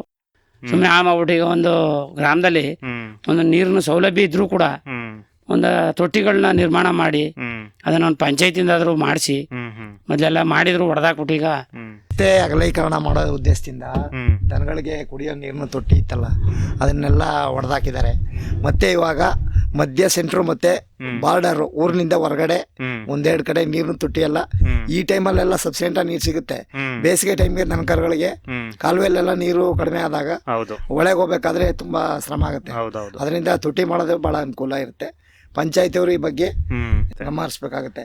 ಮತ್ತೆ ಡ್ರೈನೇಜ್ಗಳು ಹ್ಮ್ ಊರಿನಲ್ಲಿ ಎಲ್ಲ ಕೊಳೆತು ನಾರ್ತಾ ಇದೆ. ಹ್ಮ್ ಯಾವುದೇ ಡ್ರೈನೇಜ್ನೇ ಆಗಲಿ, ಹ್ಮ್ ಯಾವುದೇ ನೀರು ಬರುತ್ತಲ್ಲ ನಲ್ಲಿ ನೀರು, ಹ್ಮ್ ಇದ್ರ ವ್ಯವಸ್ಥೆಯಿಂದ ಹ್ಮ್ ಎಲ್ಲ ಕಲುಷಿತ ಆಗ್ಬಿಟ್ಟಿದೆ. ಹ್ಮ್ ಹ್ಮ್ ಎಲ್ಲ ಕಟ್ಕೊಂಡು ಯಾವುದೇ ಮೆಂಬರ್ಗಳೇ ಆಗಲಿ, ಯಾರೇ ಪಂಚಾಯತಿ ಅಧಿಕಾರಿಗಳೇ ಆಗಲಿ ಬಂದು ಹ್ಮ್ ಅದ್ರ ಬಗ್ಗೆ ಯಾವುದು ಕ್ರಮ ತಗೋತಾ ಇಲ್ಲ. ಹ್ಮ್ ಹ್ಮ್ ಈ ವಾಟರ್ ಟ್ಯಾಂಕ್ಗಳು 2 ಇದೆ, ಮೊದಲಿದೆ. ಹ್ಮ್ ಹ್ಮ್ ಅದ್ರ ಬಗ್ಗೆ ಎಲ್ಲ ಅವು ಶಿಥಿಲ ಆಗ್ಬಿಟ್ಟಿವೆ ಈಗ. ಹ್ಮ್ ಹ್ಮ್ ಅದು ನಾಳೆನೋ ಬಿದ್ದೋಗೋ ಸ್ಟೇಜಲ್ಲಿ ಇದೆ.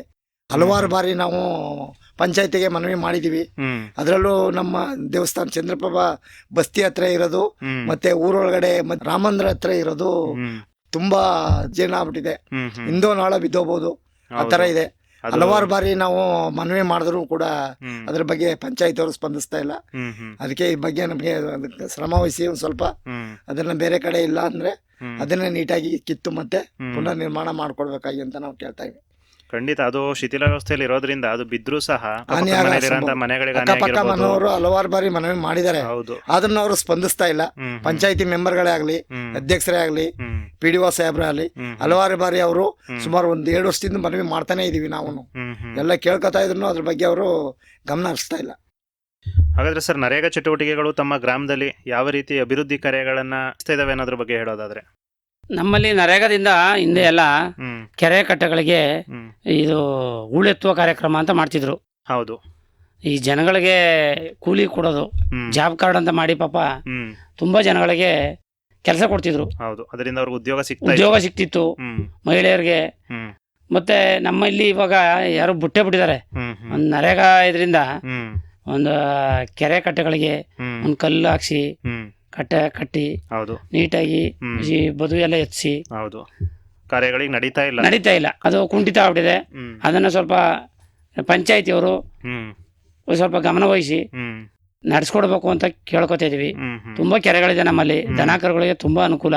ಹೌದು. ಅಲ್ಲಿ ತಗೊಂಡೋಗಿ ದನಗಳು ಊತ ಹಾಕೋದು, ಹ್ಮ್ ಹ್ಮ್ ಕೆರೆಗೆ ಬಿಸಾಕ್ಬಿಟ್ಟು ಬರೋದು, ಹ್ಮ್ ಹ್ಮ್ ಈ ತರ ಎಲ್ಲ ಮಾಡ್ತಿದ್ದಾರೆ. ನಮ್ಮ ಸಾರ್ವಜನಿಕರು ತಿಳ್ಕೊಳ್ಳಲ್ಲ. ಹೌದು. ಅದನ್ನ ಎಲ್ಲರೂ ತಗೊಂಡೋಗಿ ಊತ ಹಾಕೋ ಹ್ಮ್ ಅಂತ ಒಂದು ಪರಿಜ್ಞಾನನೇ ಇದೆ ಅವ್ರಿಗೆ. ಹಂಗಾಗಿ ಸ್ವಲ್ಪ ಪಂಚಾಯತಿಯವರು ಅದನ್ನ ಗಮನ ಹರಿಸಿ ಹ್ಮ್ ಅದಕ್ಕೆ ತಕ್ಕಂತೆ ನರೇಗಾದಿಂದ ತುಂಬಾ ಚಟುವಟಿಕೆಗಳು ನಡೀತಾ ಇರುತ್ತೆ. ನಿಜ. ಆ ಒಂದು ಉಪಯೋಗವನ್ನ ಬಳಸ್ಕೊಂಡ್ರೆ ಒಂದು ಗ್ರಾಮ ರಸ್ತೆ ಖಂಡಿತ ಆಗಿರ್ಬೋದು, ಅಭಿವೃದ್ಧಿ ಆಗುತ್ತೆ. ಒಂದು ಜಮೀನುಗಳಿಗೆ ಹೋಗೋಕೆ ರಸ್ತೆ, ಹ್ಮ್ ಒಂದು ಕಾಲುವೆಗಳು, ಹ್ಮ್ ಇವೆಲ್ಲ ಬದು ಕಾರ್ಯಕ್ರಮಗಳು ಇಂಥವೆಲ್ಲ ಮಾಡಿಸಿ ಒಂದ್ ಸ್ವಲ್ಪ ರೈತರ ಗಮನಕ್ಕೆ ಬರಬೇಕು. ಹೌದು. ಅದನ್ನ ಯಾರು ತರಲ್ಲ. ನರೇಗಾ ಚಟುವಟಿಕೆಗಳಲ್ಲಿ ತುಂಬಾ ಅಭಿವೃದ್ಧಿ ಕಾರ್ಯಗಳನ್ನ ಮಾಡಬಹುದು. ದನದ ಕೊಟ್ಟಿಗೆಗಳಾಗಿರ್ಬೋದು, ಮನೆಗಳಾಗಿರ್ಬೋದು, ನಿಜ. ಮತ್ತೆ ಕುಡಿಯೋ ನೀರಿನ ತೊಟ್ಟಿಗಳಾಗಿರ್ಬೋದು, ಮೀನು ಸಾಕಾಣಿಕೆ ತೊಟ್ಟಿಗಳಾಗಿರ್ಬೋದು, ಹೌದು. ರಸ್ತೆಗಳಾಗಿರ್ಬೋದು, ಗದ್ದೆಗೆ ಹೋಗುವಂತಹ ರಸ್ತೆಗಳಾಗಿರ್ಬೋದು, ಬದು ನಿರ್ಮಾಣ ಆಗಿರ್ಬೋದು, ತುಂಬಾ ಅಭಿವೃದ್ಧಿ ಕಾರ್ಯಗಳಿದೆ. ಅಲ್ಲಿ ನರೇಗಾ ಚಟುವಟಿಕೆಗಳಲ್ಲಿ ಇರುವಂತಹ ಅಭಿವೃದ್ಧಿ ಕಾರ್ಯಗಳನ್ನೇ ತಮ್ಮ ಗ್ರಾಮಗಳಲ್ಲಿ ಗೆದ್ದಿರುವಂತಹ ಮೆಂಬರ್ಸ್ ಮಾಡೋದ್ರಿಂದ ಗ್ರಾಮಗಳು ಸಹ ಅಭಿವೃದ್ಧಿ ಆಗತ್ತೆ. ಅಭಿವೃದ್ಧಿ But ಅದರ ಬಗ್ಗೆ ಕಾರ್ಯಕ್ರಮದಲ್ಲಿ ಅವರು ಗಮನ ಹರಿಸ್ಬೇಕು. ಕುಂಠಿತ ನಮ್ಮ ಗ್ರಾಮದಲ್ಲಿ ಹ್ಮ್ ಹ್ಮ್ ರೈತರಿಗಾಗಿ ಒಬ್ಬರು ಅನುಕೂಲತೆಗಳನ್ನ ಹೇಳಲ್ಲ, ಹ್ಮ್ ಹ್ಮ್ ತಿಳಿಸೋದೇ ಇಲ್ಲ. ಹ್ಮ್ ಹ್ಮ್ ಪಂಚಾಯತಿಯಿಂದ ಇದುವರೆಗೂ ಹ್ಮ್ ನರೇಗಾ ಕಾರ್ಯಕ್ರಮದಲ್ಲಿ ಹ್ಮ್ ನಮ್ಮೂರಿನಲ್ಲಿ ಯಾವುದೇ ಚರಂಡಿ ವ್ಯವಸ್ಥೆ ಆಗಲಿ ಹ್ಮ್ ಸುಮಾರು ವರ್ಷದಿಂದ ಹ್ಮ್ ಯಾವುದನ್ನು ಸ್ವಚ್ಛತೆ ಬಗ್ಗೆ ಆಗಲಿ ನರೇಗಾ ಕಾರ್ಯಕ್ರಮದಲ್ಲಿ ಯಾರನ್ನೂ ಯಾವುದೇ ಕೆಲಸನೂ ಮಾಡಿಸ್ತಾ ಇಲ್ಲ. ಹ್ಮ್ ಇಲ್ಲಿ ವರ್ಷದಲ್ಲಿ 1 ದಿನನೋ 2 ದಿನನೋ ಮಾಡಿಸ್ತಾ ಇದ್ದಾರೆ. ಹ್ಮ್ ಹ್ಮ್ ಊರಿಂದ ಹೊರಗಡೆ ಸ್ಕೂಲ್ ಶಾಲೆ ಆಗಲಿ ಹ್ಮ್ ಬೇರೆ ತೋಪು ವ್ಯವಸ್ಥೆ ಎಲ್ಲ ಗಿಡ ನೆಡ ಕಾರ್ಯಕ್ರಮ ಆಗಲಿ ಹ್ಮ್ ಯಾವುದೇ ಕಾರ್ಯಕ್ರಮಗಳನ್ನು ಅವರು ಹ್ಮ್ ಒಂದೂ ಹಮ್ಮಿಕೊಂಡಿಲ್ಲ. ಹ್ಮ್ ಹ್ಮ್ ಯಾವುದೇ ಕಾರ್ಯಕ್ರಮನೂ ನಡೆಸ್ತಾ ಇಲ್ಲ. ಹ್ಮ್ ಹ್ಮ್ ಪಂಚಾಯತಿಯವರು ಇದ್ರ ಬಗ್ಗೆ ಯಾವುದನ್ನು ಗಮನನೇ ಹರಿಸ್ತಾ ಇಲ್ಲ. ಹ್ಮ್ ಹ್ಮ್ ರಸ್ತೆ ಬದಿಗಳಲ್ಲಾಗಲಿ ಹ್ಮ್ ಯಾವುದೇ ಕಡೆ ಆಗಲಿ ಗಿಡ ಎಲ್ಲ ನೆಡ್ಸ್ಬೋದು. ಹೌದು. ದೇವಸ್ಥಾನದ ಹತ್ರ ಆಗಲಿ ಹ್ಮ್ ಶಾಲಾ ಸ್ಕೂಲ್ ಮಕ್ಕಳು ಅಲ್ಲೆಲ್ಲ ಆಗ್ಬೋದು, ಅಲ್ಲೆಲ್ಲ ಎಲ್ಲೂ ಕಾರ್ಯಕ್ರಮ ಯಾವುದೂ ಮಾಡ್ತಾ ಇಲ್ಲ. ಹ್ಮ್ ಹ್ಮ್ ಅದಕ್ಕೆ ಪಂಚಾಯತಿಯವರು ಇದ್ರ ಬಗ್ಗೆನೂ ಗಮನ ಹರಿಸ್ಬೇಕು. ಹೌದು. ಹಾಗಾದ್ರೆ ಸರ್, ಪ್ರಸ್ತುತವಾಗಿಯೂ ಸಹ ತಮ್ಮ ಗ್ರಾಮದಲ್ಲಿ ಇನ್ನು ಏನೆಲ್ಲ ಸಮಸ್ಯೆಗಳು ಕಾಡ್ತಾ ಇದೆ ಅನ್ನೋದ್ರ ಬಗ್ಗೆ ಹೇಳೋದಾದ್ರೆ? ನಮ್ಮಲ್ಲಿ ರಸ್ತೆ ಪ್ರಮುಖವಾಗಿ ರಸ್ತೆ ಹ್ಮ್ ಮತ್ತೆ ಡ್ರೈನೇಜ್ ವ್ಯವಸ್ಥೆ ಹ್ಮ್ ಯಾವಾಗಲೂ ಕಟ್ಕೊಂಡಿರ್ತವೆ. ಅದನ್ನ ಕ್ಲೀನಿಂಗ್ ವ್ಯವಸ್ಥೆ ಯಾವುದು ಪಂಚಾಯತಿ ಯಾವುದು ಗಮನ ಹರಿಸ್ತಾ ಇಲ್ಲ. ಹ್ಮ್ ಮತ್ತೆ ಹೊರಗಡೆಯಿಂದ ಬಸ್ಸು ಮತ್ತೆ ಶಾಲಾ ಕಾಲೇಜ್ ಮಕ್ಕಳಿಗೆ ಹ್ಮ್ ಬೆಳಿಗ್ಗೆ ಟೈಮು ಇನ್ನೂ 1 ಇಲ್ಲ 2 ಬಸ್ಸುಗಳನ್ನ ವ್ಯವಸ್ಥೆ ಮಾಡೋದನ್ನು ಹ್ಮ್ ಅನುಕೂಲ. ಹ್ಮ್ ಯಾಕೆಂದ್ರೆ ಲಂಕೆಯಿಂದ ಬರೋ ಬಸ್ಸುಗಳು ಹ್ಮ್ ಕೇಳ್ಬೆಳುತ್ತೂರು, ಉನಗಳ್ಳಿ, ಮನಗನಹಳ್ಳಿ ಅಲ್ಲಿಂದ ತುಂಬ್ಕೊಂಡು ಬಂದ್ಬಿಡ್ತಾರೆ. ಹ್ಮ್ ಇಲ್ಲಿ ಚೆಕ್ಕೂರು ಬಂದಾಗ ಯಾರಿಗೂ ಮಕ್ಕಳಿಗೆ ನಿಲ್ಸಲ್ಲ. ಹೌದು, ಅಲ್ಲೇ ತುಂಬಿರೋ ಅಲ್ಲೇ ತುಂಬಿರೋ ಕಾರಣ ಕಾರಣದಿಂದ ಬಸ್ಗಳೆಲ್ಲ ಪಾಸ್ ಆಗ್ಬಿಡ್ತಾರೆ. ಇಲ್ಲಿ ಮಕ್ಕಳು ಹೋಗ್ಬೇಕಾದ್ರೆ ಲೇಟ್ ಆಗಿ ಬೇರೆ ಆಟೋ ಹಿಡಿದು ಹಿಂಗೆಲ್ಲ ಹೋಗ್ಬೇಕಾದ ಪರಿಸ್ಥಿತಿ ಬಂದ್ಬಿಟ್ಟಿದೆ. ಅದರಿಂದ ಸಾರಿಗೆ ವ್ಯವಸ್ಥೆನೂ ಸ್ವಲ್ಪ ಕಷ್ಟ ಇದೆ. ಬೆಳಿಗ್ಗೆ ಆಗ್ಲಿ ಸಾಯಂಕಾಲ ಆ ಕಡೆಯಿಂದ ಕೂಲಿ ಕಾರ್ಮಿಕರು ಹೊರಗಡೆಯಿಂದ ಬರ್ಬೇಕಲ್ಲಿ ಬೆಳಿಗ್ಗೆ ಸಾಯಂಕಾಲ ಮತ್ತೆ ಇನ್ನೂ ಒಂದೊಂದು ಹೆಚ್ಚುವರಿಯಾಗಿ ಸಾರಿಗೆ ವ್ಯವಸ್ಥೆಯನ್ನ ಅಳವಡಿಸ್ಬೇಕು ಅಂತ ನಾವು ಕೇಳ್ಕೊತಾ ಇದೀವಿ. ಹೌದು, ಸಾರಿಗೆ ವ್ಯವಸ್ಥೆ 1-2-3 ಬಸ್ಗಳನ್ನ ಹೆಚ್ಚಾಗಿ ಹಾಕೋದ್ರಿಂದ ಅನುಕೂಲ ಆಗುತ್ತೆ ಆಗುತ್ತೆ. ಖಂಡಿತ. ತಾವ್ ಹೇಳ್ದಂಗೆನೆ ಮನಗನಹಳ್ಳಿಯಿಂದ ಆಗಿರ್ಬೋದು, ಉಣಗನಹಳ್ಳಿಯಿಂದ ಆಗಿರ್ಬೋದು, ಬೆಳ್ತೂರಲ್ಲಿ ಆಗಿರ್ಬೋದು, ಅಲ್ಲೇನೆ ಬಸ್ ರಶ್ ಆಗೋದ್ರಿಂದ ತಮ್ಮ ಗ್ರಾಮದಲ್ಲಿ ನಿಲ್ಸೋದಿಕ್ಕೂ ಸಹ ಇಲ್ಲ. ಆಗ ಕಾಯ್ತಾ ಇರೋಂಥವ್ರು ಪಾಪ ಬೇರೆ ವ್ಯವಸ್ಥೆನ ಮಾಡ್ಬೇಕಾಗತ್ತೆ. ಅಷ್ಟು ಬಹಳ ಬೆಳಿಗ್ಗೆನೆ ಆಟೋಗಳಾಗಿರ್ಬೋದು, ಜೀಪ್ಗಳಾಗಿರ್ಬೋದು ಸಿಗೋದು ಕಷ್ಟ ಆಗುತ್ತೆ. ಶಾಲಾ ಕಾಲೇಜ್ ಮಕ್ಕಳಿಗೆ ಹೋಗೋ ಟೈಮ್ಗೆ ಕರೆಕ್ಟ್ ಆಗಿ ಸಿಗಲ್ಲ. ಅವ್ರಿಗೂ ಹೋಗಕ್ಕೆ ತೊಂದರೆ ಆಗ್ತಾ ಇದೆ ದಿನ. ನಮ್ಮ ಕಪಿಲಾ ನದಿ ಇದೆ, ಅಲ್ಲಿ ಬಟ್ಟೆ ಒಗೆಯಕ್ಕೆ ಒಂದು ಸೋಪನ್ ಕಟ್ಟೆ ಆಗ್ಬೇಕು. ಅದನ್ನ ಯಾರೂ ಗಮನಿಸ್ತಾ ಇಲ್ಲ. ಇವಾಗೆಲ್ಲ ಏನ್ ಮಾಡ್ಬಿಟ್ಟಾದ್ರೆ ಗ್ರಾಮದಲ್ಲಿ ಬೀದಿಗೆ ಕಾಂಕ್ರೀಟ್ ರಸ್ತೆ ಆಗ್ಬಿಟ್ಟು ನಲ್ಲಿ ನೀರಿನ ವ್ಯವಸ್ಥೆ ತುಂಬಾ ಇದೆ. ನಲ್ಲಿ ನೀರು ಯಥೇಚ್ಛವಾಗಿರೋದ್ರಿಂದ ಅಲ್ಲೇ ರಸ್ತೆ ಮೇಲೆ ಬಟ್ಟೆ ಒಗೆಯೋದು, ಅದು ಸರಿಯಾಗಿ ಒಳಚರಂಡಿಗೆ ಹೋಗಲ್ಲ. ಹಂಗಾಗಿ ರಸ್ತೆ ಬದಿಲೇ ತುಳ್ಕೊ ತಿರ್ಗಾಡ್ತಾರೆ ಜನ. ಹಂಗಾಗಿ ತುಂಬಾ ಅವ್ಯವಸ್ಥೆ ನಡೀತಾ ಇದೆ. ಅದನ್ನ ಸ್ವಲ್ಪ ಗಮನ ಹರಿಸಿ ಒಳಗೆ ಹೋಗ್ಲಿಕ್ಕೆ ಒಂದು ರಸ್ತೆ ಮಾಡಿ ಅದನ್ನ ಸೋಪನ್ ಕಟ್ಟೆ ಕಟ್ಟಿ ಮಹಿಳೆಯರು ಸ್ವಲ್ಪ ಬಟ್ಟೆ ಒಗೆಯಕ್ಕೆ ಅನುಕೂಲ ಮಾಡಿಕೊಡ್ಬೇಕು. ನಮ್ಮೂರಿಗೆ ಸರ್ಕಾರದಿಂದ ಒಂದು PSC ಸೆಂಟರ್ ಬಂದಿದ್ದು. ನಮ್ಮಲ್ಲಿ ಒಂದು ಹಳೆಯ ಶಾಲೆ ಇತ್ತು, ಅದನ್ನ ತೆಗಿಸಿ ಎಲ್ಲ ಬಿಡಿಸ್ಕೊಟ್ಟು ಎಲ್ಲ ರೆಡಿ ಮಾಡಿದೀವಿ. ಅದು ಕಟ್ಟಡಕ್ಕೆಲ್ಲ ಅಪ್ರೂವಲ್ ಮಾಡಿ ಕಳ್ಸಿದೀವಿ. ಅದು ಇನ್ನೂ ಯೋಜನೆ ಯಾವುದು ಜಾರ ಬಂದಿಲ್ಲ. ಮತ್ತೆ VA ಕ್ವಾರ್ಟರ್ಸ್ಗಳು ಅವರೆಲ್ಲ ಬಂದು ಇದ್ಕೊಳ್ಳೋದಿಕ್ಕೆ ಎಲ್ಲ ಜಾಗ ಎಲ್ಲ ಇದೆ. ಮತ್ತೆ ಸೊಸೈಟಿ VSSN ಸಹಕಾರ ಸಂಘ ಅದ್ರ ಬಗ್ಗೆ ಜಾಗ ಇದ್ರು ಎಲ್ಲ ಕಟ್ಟದೆ ಅದನ್ನೆಲ್ಲ ಆಕ್ಯುಪೈ ಮಾಡಿ ಈಗ ಯಾವ್ದೋ ಒಂದು ಮೂಲೆ ರೂಮ್ ಅಲ್ಲಿ ಇಟ್ಕೊಂಡು ಎಲ್ಲ ಸೊಸೈಟಿ ಎಲ್ಲ ನಡೆಸ್ತಾ ಇದಾರೆ. ಅಂಚೆ ಕಚೇರಿನೂ ಅಷ್ಟೇ ಬಹಳ ಚಿಕ್ಕದ್ ಮಾಡ್ಬಿಟ್ಟು ಅಲ್ಲಿರೋ ಜಾಗ ಎಲ್ಲ ಬೇರೆ ಎಲ್ಲ ಒತ್ತುವರಿ ಮಾಡಿ ಬಹಳ ತೊಂದರೆ ಆಗ್ಬಿಟ್ಟಿದೆ. ಅದಕ್ಕೆ ಅಲ್ಲಿ ಇರೋ ಜಾಗನ ಸಾರ್ವಜನಿಕವಾಗಿ ಪಂಚಾಯತಿ ಜಾಗನ ಬಿಡಿಸಿ ಡೈರಿಗೆ ಆಗ್ಲಿ, ಸೊಸೈಟಿಗೆ ಆಗ್ಲಿ, ಮತ್ತೆ VA ಈ ಸುಶ್ರೂಷರು ಇವ್ರು ಬರ್ತಾರಲ್ಲ ಅವ್ರಿಗೆ ಆಗ್ಲಿ ಎಲ್ಲ ಕ್ವಾರ್ಟರ್ಸ್ ಮಾಡೋದಕ್ಕೆ ಅನುಕೂಲ ಆಯ್ತಾ. ಇದೆಲ್ಲ ಪಂಚಾಯತಿ ಕಡೆಯಿಂದ ನಮ್ಗೆ ವ್ಯವಸ್ಥೆ ಮಾಡಿಸ್ಕೊಟ್ರೆ ಬಹಳ ಅನುಕೂಲ ಅಂತ ನಾವು ಹಲವಾರು ಬಾರಿ ಮನವಿ ಸಲ್ಲಿಸ್ತಾನು. ಈ ಮೆಂಬರ್ಗಳೇ ಆಗ್ಲಿ, ಅಧ್ಯಕ್ಷರೇ ಆಗ್ಲಿ ಇದ್ರ ಬಗ್ಗೆ ಅವರು ಈ ಕಡೆ ಗಮನನೇ ನೀಡದೆ ಬಹಳ ತೊಂದರೆ ಆಗ್ಬಿಟ್ಟಿದೆ. ಇದನ್ನು ಮಾಡ್ಕೊಡ್ಲಿ ಅಂತ ನಾವು ಕೇಳ್ತಾ ಇದ್ವಿ. ಹಾಗಾದ್ರೆ ತಮ್ಮ ಒಂದು ಗ್ರಾಮದ ಅಭಿವೃದ್ಧಿಯಲ್ಲಿ ತಮ್ಮ ಪಾತ್ರ ಹಾಗೂ ಯುವಕರ ಪಾತ್ರ ಎಷ್ಟು ಪ್ರಮುಖವಾಗುತ್ತೆ ಅನ್ನೋದ್ರ ಬಗ್ಗೆ ಹೇಳೋದಾದ್ರೆ? ನಮ್ಮ ಗ್ರಾಮದಲ್ಲಿ ಅಭಿವೃದ್ಧಿ ಕಾರ್ಯಕ್ರಮ ಅಂದರೆ ಯಾವುದೇ ಅಭಿವೃದ್ಧಿ ಮಾಡಿ ಒಂದು ಒಳ್ಳೇದನ್ನ ಮಾಡಬೇಕು ಅಂದರೆ ನಮ್ಮ ಸಾರ್ವಜನಿಕರಲ್ಲಿ ಭಾಳ ಕಿರಿಕಿರಿ ಆಗುತ್ತೆ. ಈಗ ನೋಡಿ, ಒಂದು ಸಹಕಾರ ಸಂಘ ಅಂತ ಹಾಲಿನ ಡೈರಿನ ಸ್ಥಾಪನೆ ಮಾಡಿದೆ ನಾನು 2009ರಲ್ಲಿ. ಹೌದು ಸರ್. ತುಂಬಾ ಹಾಲು ಯಥೇಚ್ಛವಾಗಿ ನಮ್ಮೂರಿಂದ ಬೇರೆ ಕಡೆ ತಗೊಂಡೋಗಿ ಡೈರಿಗೆ ಹಾಕ್ತಿದ್ರು. ಆಗ ಮಳೆ ಟೈಮಲ್ಲಿ ನೆನ್ಕೊಂಡು ಹೌದು. ಪಾಪ ಹಾಲು ಹಾಕ್ತಾರಲ್ಲ ಅಂತ ನಾನು ಹ್ಮ್ ಅವಾಗ ಉಣ್ಗಳಿಗೆ ಹಾಲು ತಗೊಂಡೋಗಿ ಹ್ಮ್ 150 ಜನ ಷೇರುದಾರರು ಮಾಡಿ ಹ್ಮ್ ಅದನ್ನು ಸ್ಥಾಪನೆ ಮಾಡಿದೆ. ಹ್ಮ್ ಹ್ಮ್ ಅದಕ್ಕೆ ಒಳ್ಳೆ ಉತ್ತೇಜನೆ ಕೊಟ್ಟು ಹ್ಮ್ ಒಂದು ಬಿಲ್ಡಿಂಗ್ ಕಟ್ಟಲಿಕ್ಕೆ ಹ್ಮ್ ಒಂದು ಜಾಗ ಕೊಡೋಕ್ಕೆ ಹ್ಮ್ ಒಂದು ಗ್ರಾಮದಿಂದ ಹ್ಮ್ ಒಂದು ಅವಕಾಶ ಮಾಡಿಕೊಡ್ತಾ ಇಲ್ಲ. ಹ್ಮ್ ಹ್ಮ್ ನಮ್ಮ ಗ್ರಾಮದಿಂದ ಆಗಲಿ ಹ್ಮ್ ಹ್ಮ್ ಒಂದು ಜಾಗ ಕೊಡ್ಲಿಕ್ಕೆ ಹ್ಮ್ ಬಿಲ್ಡಿಂಗ್ ಕಟ್ಟೋಕ್ಕೆ ಒಂದು ಅವಕಾಶ ಮಾಡಿ. ಎಷ್ಟೋ ಕೆಲವು ಹಳ್ಳಿಗಳಲ್ಲಿ ನಾನು ನೋಡಿದ ಮಟ್ಟಿಗೆ ಹ್ಮ್ ಚಿಕ್ಕ ಚಿಕ್ಕ ಗ್ರಾಮಗಳಲ್ಲೆಲ್ಲ ಹಾಲಿಂದು ಡೈರಿಗಳಿದೆ. ಡೈರಿಗಳು ಕಟ್ಟಿದ್ದಾರೆ, ಬಿಲ್ಡಿಂಗ್ ಕಟ್ಟಿದ್ದಾರೆ, ಹೌದು ಅನುದಾನ ಬಂದಿದೆ. ಹೌದು. ಪಂಚಾಯತಿಂದ ಆಗಲಿ ಹ್ಮ್ ಇಲ್ಲ ಜೆಡ್ಪಿಯಿಂದ ಆಗಲಿ ಹ್ಮ್ ಈ ಥರ MLA ಆಗಲಿ ಸ್ವಲ್ಪ ಅನುದಾನ ಕೊಟ್ಟು ಬಿಲ್ಡಿಂಗ್ಗಳನ್ನ ನಡೆಸ್ಕೋಬೋದು. ಹೌದು. ಅದರಲ್ಲಿ ಫಸ್ಟು ಜಾಗ ವಿತರಣೆ ಮಾಡಬೇಕು. ಹ್ಮ್ ಜಾಗ ಕೊಡಲಿಕ್ಕೆ ನಮ್ಮ ಗ್ರಾಮದಲ್ಲಿ ಹ್ಮ್ ಹ್ಮ್ ಹಿಂದೆ ಮುಂದೆ ನೋಡ್ತಾರೆ. ಹ್ಮ್ ಹ್ಮ್ ಅದೇನೋ ಗೊತ್ತಾಗಿಲ್ಲ. ಸಹಕಾರ ಸಂಘದ ನಮ್ಮ VSS ಇದಾಗಿರ್ಬೋದು, ಹ್ಮ್ ಅದಕ್ಕೊಂದು ಬಿಲ್ಡಿಂಗ್ ಕಟ್ಟಲಿಕ್ಕೆ ಹ್ಮ್ ಹ್ಮ್ ಇವತ್ತಿಗೂ ಕೂಡ ಆಗ್ತಾ ಇಲ್ಲ. ಹ್ಮ್ ಹ್ಮ್ ಹಂಗಾಗಿದೆ. ಅದರಿಂದ ಅನುಕೂಲಗಳೇ ಹೆಚ್ಚಾಗಿದೆ. ಹಾಲಿನ ಡೈರಿ ಮಾಡಿರೋದ್ರಿಂದ ಬೇರೆ ಊರಿಗೆ ಹೋಗಿ ಬೆಳಿಗ್ಗೆ ಸಂಜೆ ಎಲ್ಲ ಹಾಲು ಹೌದು. ಹಾಕ್ಬೇಕು ಅಂದ್ರೆ ತುಂಬಾ ಹಿಂಸೆ ಆಗುತ್ತೆ. ತುಂಬ ಹಿಂಸೆ ಆಗುತ್ತೆ ಅಂದ್ಬಿಟ್ಟು ನಾವು ಇವಾಗ ಹೆಚ್ಚು ಕಡಿಮೆ ಅಂದರೆ 1,000 ಲೀಟ್ರ್ ಹಾಲು ಶೇಖರಣೆ ಆಯ್ತದೆ. ಹ್ಮ್ ಅದು ಒಂದು ಬಿಲ್ಡಿಂಗ್ ಇಲ್ದೇ ಒಂದು ಯಾವುದೋ ಒಂದು ಕೊಠಡಿಯಲ್ಲಿ ಹ್ಮ್ ಮಾಡ್ತಾ ಇದ್ದಾರೆ.